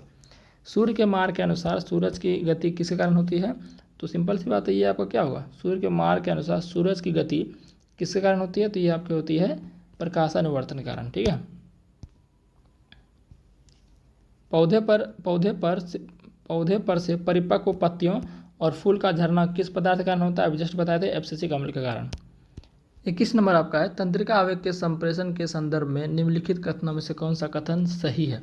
देखिए इस क्वेश्चन का जो आपका होना चाहिए वो होना चाहिए कौन सा सही नहीं है, ठीक है ना, कौन सा सही नहीं है, इस बात को ध्यान रखिएगा। ये क्वेश्चन आपका कौन सा, तंत्रिका आवेग के संप्रेषण के संदर्भ में निम्नलिखित कथनों में से कौन सा कथन सही नहीं है? क्वेश्चन एक्चुअल क्वेश्चन ये है, ठीक है ना, ध्यान रखना। तंत्रिका आवेग डेंड्राइट छोर से एक्सॉन छोर की तरफ जाता है, बिल्कुल सही है ये बात। डेंड्राइट छोर पर विद्युत आवेगों के कारण कुछ रसायनों का उत्सर्जन होता है, नहीं ये गलत है। ये रसायनों का उत्सर्जन आपके एक्सॉन छोर पर होता है, जो कि मैंने कुछ देर पहले आपको बताया था। तो गलत पूछा है तो गलत आपका यही हो जाएगा, ठीक है ना। शरीर की अनैच्छिक क्रियाओं का नियंत्रण होता है, तो अनैच्छिक क्रिया जो होते हैं, है ना, ये आपके इनका कंट्रोल किसके होता है? ये आपका होता है मेडुला से। किसके होता है? मेडुला से। तो यदि आप मेरुरज्जु के मेडुला से नहीं, मेरुरज्जु में मेडुला होगा ही नहीं, पश्च मस्तिष्क के मेडुला से होगा, ठीक है ना। जैसे उल्टी हो गया, छींक आना, ये सब को आप रोक नहीं सकते, ये सब मेडुला कंट्रोल करता है। निम्नलिखित में से कौन सी क्रिया अनैच्छिक नहीं है? वमन अनैच्छिक है, वमन मतलब उल्टी, उल्टी को आप रोक नहीं सकते हैं। लार का श्रवण ये रोक नहीं सकते हैं। हृदय स्पंदन रोक नहीं सकते हैं। च्रवण मतलब चबाना, आपका मन है चबाइए या ना चबाइए, तो ये अनैच्छिक नहीं है। जब किसी व्यक्ति को सर्दी जुकाम हो रहा होता है तब वह क्या नहीं कर सकता?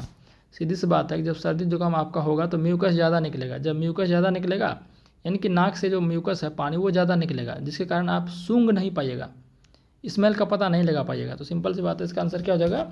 इत्र और अगरबत्ती की गंध में विभेद, उसका विभेद आप नहीं कर पाइएगा, कौन सा इत्र का गंध है, कौन सा अगरबत्ती का गंध है। यहाँ देखिए विद्युत आवेग के प्रवाह का सही दिशा कौन सा है? देखिए कितना मस्त क्वेश्चन है। इधर से जा रहा है, ये आपका क्या हो गया? डेंड्राइट हो गया। डेंड्राइट से एक्सॉन में जा रहा है, तो बताइए ऐसा पॉसिबल है क्या? डेंड्राइट से डायरेक्ट एक्सॉन के अंतिम छोर तक कैसे जा सकता है? डेंड्राइट से पहले एक्सॉन में जाता है, एक्सॉन के बाद जो है मतलब डेंड्राइट से पहले साइटोन में जाएगा, साइटोन के बाद एक्सॉन छोर में जाएगा। ये तो गलत है। इसमें देखिए यहाँ कह रहा है कि ये डेंड्राइट है, डेंड्राइट से डायरेक्ट डेंड्राइट में जा रहा है, यानी एक डेंड्राइट से डायरेक्ट दूसरे न्यूरॉन के डेंड्राइट में जा रहा है, ये भी गलत है। यहाँ देखिए, इसमें देखिए आपको क्या कह रहा है कि जो आपका मैसेज है, मैसेज साथ में आपका जो है ये एक्सॉन के अंतिम टर्मिनल से किस में जा रहा है? दूसरे न्यूरॉन के डेंड्राइट से, जहाँ यहाँ पर क्या कहते हैं, इसको सिनेप्स कहते हैं, क्योंकि दो न्यूरॉन कनेक्ट हो रहा है। तो ये बिल्कुल सही है आपका, समझ के बात को ना। डी को भी एक बार देख लेते हैं। डी में क्या कह रहा है कि आपका डेंड्राइट से निकला एक्सॉन तक गया और वापस एक्सॉन से दूसरे न्यूरॉन के एक्सॉन तक गया, तो ये गलत है ना, ऑप्शन सी करेक्ट है। नेक्स्ट देखते हैं, थायरॉक्सिन के बारे में कौन सा कथन सही नहीं है? थायरॉक्सिन के संश्लेषण के लिए लौह आवश्यक होता नहीं, थायरॉक्सिन के संश्लेषण के लिए आयोडीन आवश्यक होता है, ठीक है ना। तो ये हमारा करेक्ट है। बाकी इसके बारे में जो भी ऑप्शन है वो सारे क्या होंगे? करेक्ट होंगे। बौनेपन का कारण क्या है? देखिए, अगर आप में जो है वृद्धि हार्मोन किससे निकलता है? पीयूष ग्रंथि से। वृद्धि हार्मोन अगर आप में नहीं निकलेगा तो समझिए आप बौना रह जाइएगा। जो भी बौना है उसमें वृद्धि हार्मोन की कमी है, तो वृद्धि हार्मोन के स्राव की कमी।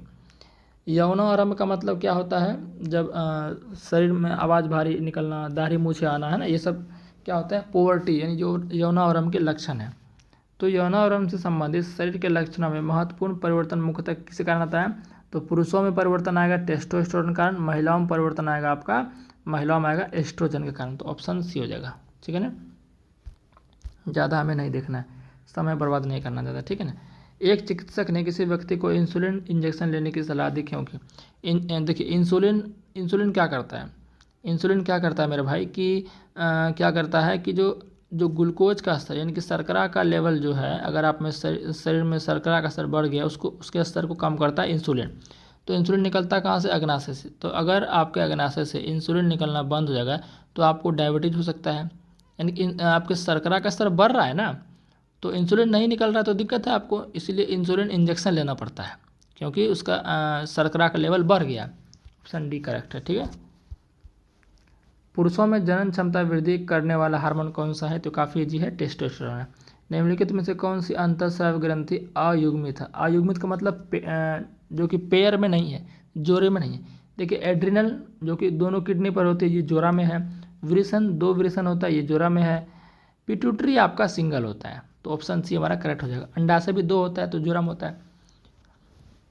दो न्यूरॉन के बीच के संगम स्थल को क्या कहते हैं? तो साइनेप्स कहते हैं, ठीक है। मानव में जैव क्रियाओं का नियंत्रण और नियमन होता है, तो ये आपका होता है, किससे होता है? ये आपको तंत्रिका और अंतःस्रावी तंत्र दोनों से मिलकर होता है। तो ये भी आपका खत्म हो गया। अब देखते हैं नेक्स्ट, देखते हैं जनन से संबंधित जो आपके प्रश्न है। पहला प्रश्न देख सकते हैं इसमें, नीचे दी गई जीवों को सूची में वे कौन से जीव हैं जो अलैंगिक विधि से जनन करते हैं? मैंने आपको लैंगिक और अलैंगिक दोनों अच्छे से बताया है। अलैंगिक में क्या होती है? एक ही जनक से संतान का उत्पन्न होता है, और अलैंगिक जनन से उत्पन्न संतान को कुलोन कहते हैं, और लैंगिक में दो जनकों की आवश्यकता होती है, ठीक है। तो केला जो है इसमें अलैंगिक जनन होगा, यीस्ट में अलैंगिक जनन होगा, अमीबा में अलैंगिक जनन होगा। तो पूछ कह रहा अलैंगिक जनन से विधि, कुत्ता में लैंगिक जनन होता है। तो ऑप्शन हमारा आंसर क्या हो जाएगा? 134 करेक्ट हो जाएगा। पुष्प में नर और मादा युग्मकों को उत्पन्न करने वाले भाग कौन से हैं? देखिए, नर युग्मक का मतलब क्या हो गया? नर युग्मक का मतलब आपका हो गया परागकण। क्या हो गया? परागकण। और मादा युग्मक का मतलब आपका क्या हो गया? मादा युग्मक का मतलब आपका हो गया अंडाणु, ठीक है ना। तो पुष्प में नर युग्मक कौन उत्पन्न करता है? परागकोश, और मादा युग्मक अंडाशय। नेक्स्ट देखते हैं, एक पुष्प में लैंगिक जनन की घटनाओं का सही क्रम क्या है? तो सबसे पहले क्या होगा? परागण वाला प्रोसेस होगा, मतलब कि परागकोश से उठकर परागकण का मादा के वर्तिकाग्र में जाना, मैंने जैसा आपको बताया हुआ है। तो परागकण होगा, यानी कि प्रोसेस क्या करेगा? परागण। उसके बाद निषेचन होगा, निषेचन के बाद साथियों क्या होगा? भ्रूण बनेगा, और भ्रूण के बाद साथियों को नवोद्भिन्न यानी आगे और विकसित करेगा, ठीक है ना। तो ऑप्शन हमारा क्या हो जाएगा? सी करेक्ट आंसर हो जाएगा, ठीक है। चलिए, जनन की अलैंगिक विधि से उत्पन्न संतति में परस्पर अधिक समानता होती क्यों? जो आपका अलैंगिक विधि से जो उत्पन्न होते हैं वो क्या होते हैं? बिल्कुल अपने जनक के जैसे दिखते हैं। इसका कारण क्या है? इसका कारण है कि अलैंगिक जनन में जो है युग्मक शामिल नहीं होते हैं, बिल्कुल सही बात है। अलैंगिक जनन में केवल एक ही जनक भाग लेता है, बिल्कुल सही बात है। और लैंगिक जन लैंगिक जन से पहले, ये गलत बात है। और लैंगिक जन लैंगिक जन के ये सब कुछ बात नहीं है, मतलब कि ये दोनों कुछ फालतू का ऑप्शन ही दे दिए। ऑप्शन 1 और 2, ऑप्शन 1 और 2 करेक्ट हो जाएगा। नेक्स्ट देखते हैं, जनकों से संतति में संप्रेषित होने वाले लक्षण किसमें विद्यमान होते हैं? तो होते हैं डीएनए में। और डीएनए किसका, डीएनए का पार्ट क्या है? जीन। नेक्स्ट देखते हैं, जनकों से संतति, ये हो गया आपका। जनकों से संतति में संप्रेषित होने वाले लक्षण क्या प्रदर्शित करते हैं? क्या प्रदर्शित करेंगे? क्या प्रदर्शित करेंगे? तो ये प्रदर्शित करेंगे साथियों क्या? जनकों के साथ समानता एवं विविधता। मतलब जो भी गुण जनक से आ रहा है या तो समान होंगे, समान तो होंगे ही क्योंकि जनक से आए हुए हैं, और कुछ विविधता भी दिखाएंगे। ठीक है, ज़्यादा विविधता आपको लैंगिक जन में देखने को मिलेगा। अमीबा, स्पायरोगैरा यीस्ट में जनन की समान विशेषता क्या होती है? तो ये आपकी क्या होती है? अमीबा, स्पायरोगैरा और यीस्ट में जनन की समान विशेषता क्या होती है? कि ये अलैंगिक रूप से जनन करते हैं। कैसे करते हैं? अलैंगिक रूप से जनन करते हैं। ठीक है ना, ये आपके इसमें क्या, सभी में क्या होगा? अलैंगिक जन होंगे। ठीक है ना, चलिए नेक्स्ट बात करते हैं। स्पायरोगैरा में अलैंगिक जनन किसके द्वारा होता है? तो इसके, ये आपका क्या होता है? तंतुओं को छोटे छोटे टुकड़ों में तोड़कर और प्रत्येक टूटा हुआ टुकड़ा जो है फिर से एक नया स्पायरोगैरा बना लेता है। और स्पायरोगैरा में कैसे होता है? खंडन द्वारा होता है, मैंने बताया हुआ था। प्लाज्मोडियम में एक कोशिका के अनेक कोशिका में विभाजित होने की क्षमता क्या कहलाता है? बहुखंडन। क्या कहलाता है? बहुखंडन। और अमीबा में कैसा होता है? अमीबा में कैसा होता है? द्विखंडन। पुष्पी पौधों में जनन अवस्थाओं का सही क्रम कौन सा है? सबसे पहले युग्मक। सबसे पहले साथियों क्या? युग्मक। युग्मक क्या हो गया? पुरुष का जो का नर वाला पार्ट है उससे परागकण नर युग्मक हो गया, और मादा का अंडाणु मादा युग्मक हो गया, है ना। तो युग्मक से क्या बनेगा? युग्मनज बनेगा। युग्मनज से फिर भ्रूण, और भ्रूण से नवोद्भिन्न। तो ऑप्शन नंबर ए करेक्ट हो जाएगा। ठीक है, चलिए नेक्स्ट देखते हैं। एक स्पीसीज के जनकों और संततियों में गुणसूत्र की संख्या किसके कारण नियत बढ़ी रहती है? तो ये आपको पता है कि जो आपका जनन कोशिकाओं जो होता है उसमें अलैंगिक अर्धसूत्री विभाजन होता है। क्या होता है? अर्धसूत्री विभाजन। और अर्धसूत्री विभाजन में क्या होती है? आधी होती है, यानी कि कह सकते हैं कि युग्मक बनने के दौरान जो गुणसूत्र की संख्या का आधा आ जाना। ठीक है ना, चलिए। राइजोपस में उन नलिकाकार सूत्र जैसी संरचना को क्या कहते हैं जिन पर बीजाणुजन्य लगी होती है? उसे क्या कहते हैं? हाइपे कहते हैं। राइजोपस में कौन सा जनन होता है? तो बीजाणुजनन होता है। कौन सा जनन होता है? बीजाणुजनन होता है। ठीक है। कायिक प्रवर्धन द्वारा नए पौधे निम्नलिखित में किससे बनते हैं? तो तने से बन सकते हैं, जड़ से बन सकते हैं, पत्तियों से बन सकते हैं। डबल रोटी के स्लाइस पर कवक का तीव्र गति से फैलने के लिए उत्तरदायी कारक कौन सा है? तो ये आपका कारण है डबल रोटी में बड़ी संख्या में बीजाणुओं का होना। बिल्कुल सही बात है। डबल रोटी में नमी भी होता है और पोषक की उपलब्धता होती है। तो 1 और 2 करेक्ट हो जाएगा। देखिए सब इसको फास्ट खींचते हैं ताकि समय आपका कम लगे। 3 घंटा मैंने बोला, लेकिन 3 घंटा लगने नहीं देंगे। पराग नली की लंबाई निम्नलिखित में से किन किन के बीच की दूरी पर निर्भर करती है? तो पराग नली आपका क्या होता है? देखिए ये मादा का मैं ऊपर वाला पार्ट बनाता हूँ, ये मादा का साथी मैं बना रहा हूँ। ठीक है ना, ये मैं मादा का जो है, ये मादा का संरचना है। देखिए मादा का संरचना, ये बीच वाला जो पार्ट होता है इसको बोलते हैं वर्तिका। क्या बोलते हैं? वर्तिका बोलते हैं। और ऊपर वाला पार्ट को वर्तिकाग्र कहते हैं। तो ये पूरी लंबाई को कहते हैं पराग नली। तो यहाँ पर होगा बीजांड अंडाशय, तो अंडाशय और आपका वर्तिकाग्र, तो बोलेंगे वर्तिकाग्र की ऊपरी सतह और परागकण और बीजांड, ये करेक्ट हो जाएगा। नेक्स्ट बात करते हैं, पुष्पों के संदर्भ में निम्नलिखित में से कौन सा कथन सही है? पुष्पों के संदर्भ में निम्नलिखित में से कौन सा कथन सही है? तो ये सही आपका हो जाएगा। पुष्प हमेशा उभयलिंगी होते हैं। हमेशा थोड़ी हो सकते हैं। ये लैंगिक जन के अंग होते हैं। बिल्कुल सही बात है। ये पौधे के सभी वर्गों में पाए नहीं, निषेचन के बाद इनसे फल बनते हैं। बिल्कुल सही बात है। यानी कि 2N4 करेक्ट हो जाएगा। एक लिंगी पुष्पों के संदर्भ में निम्नलिखित में से कौन सा कथन सही है? इनमें पुंकेसर और स्त्री केसर दोनों होते हैं। गलत। एक लिंगी है तो कोई एक ही होगा। इनमें या तो पुंकेसर होते हैं या स्त्री केसर, सही बात है। इनमें परागन होता है। वे एक लिंगी पुरुष जिनमें केवल पुंकेसर होते हैं, फल उत्पन्न नहीं कर पाते। तो ये भी आपका सही है। तो ऑप्शन हमारा क्या हो जाएगा? 2 और 4। 2 और 4 कहाँ है? 2 और 4 देखिए। अच्छा, इनमें परागन होता है। इनमें क्या होता है? परागन होता है। बिल्कुल सही बात है। परागन इसमें भी होगा। क्यों? क्योंकि दूसरा पुंकेसर जो उठ के है वो दूसरे में चला जाएगा। तो हमारा इसमें आंसर क्या हो जाएगा? हमारा कह सकते हैं कि 2, 3, 4 हो जाएगा। ठीक है ना, 2, 3, 4 इसका क्या होगा? करेक्ट आंसर हो जाएगा। नेक्स्ट अगर हम बात करें,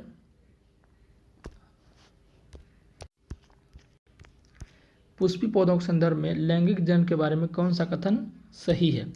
इसमें 2 प्रकार के युग्मक की आवश्यकता होती है, बिल्कुल सही बात है, नर और मादा।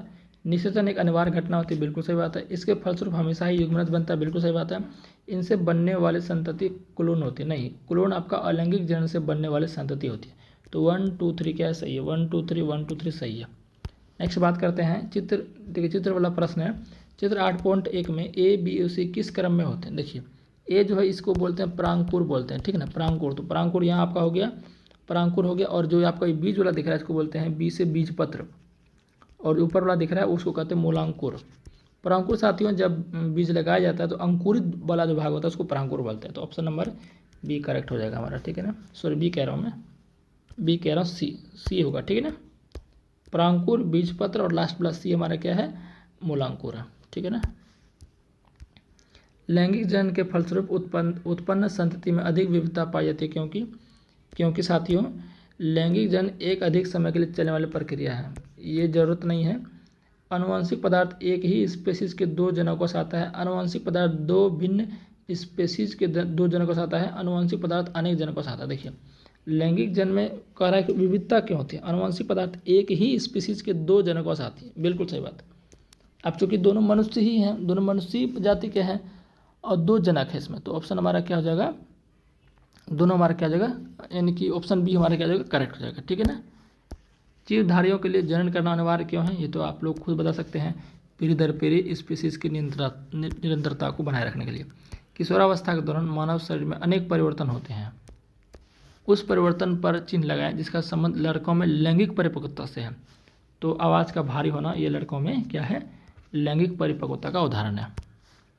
स्त्रियों में वह घटना कौन सी है जो जनन प्रावस्था प्रारंभ को परिलक्षित करती है? तो रजोधर्म। रजोधर्म आपको क्या है? आपको जिसको मासिक चक्र बोलते हैं उसी को रजोधर्म कहते हैं। तो मासिक चक्र जब लड़कियों में आने लगा 11 से 12 साल में जनरली यह होने लगता है, तो वो आपका समझिए कि स्त्री में जनन की घटना को प्रभावित कर रहा है, मतलब स्टार्ट कर रहा है। पुरुषों में विरक्षण कोष के भीतर स्थित होती हैं, क्योंकि इससे सहायता मिलती है। इससे सहायता मिलती है क्या? शुक्राणु बनने में। क्या साथियों? शुक्राणु बनने में। जो आपका विरक्षण होता है, विरक्षण में शुक्राणु का निर्माण होता है, ठीक है ना। चलिए, यौनारंभ पर विरसनों का निम्नलिखित में से कौन सा कार्य नहीं होता है? कौन सा कार्य नहीं होता है?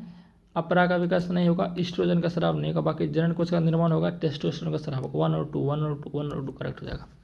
अपरा भाई, अपरा तो महिला में बनेगा, है ना, एस्ट्रोजन महिला में है, तो पुरुष में ये सब कहाँ से आ गया? नर जनन अंगों के विभिन्न भागों में शुक्राणुओं के परिवहन के लिए सही क्रम कौन सा है? तो सबसे पहले विरसन में शुक्राणु होता है, और शुक्राणु से क्या निकलता है?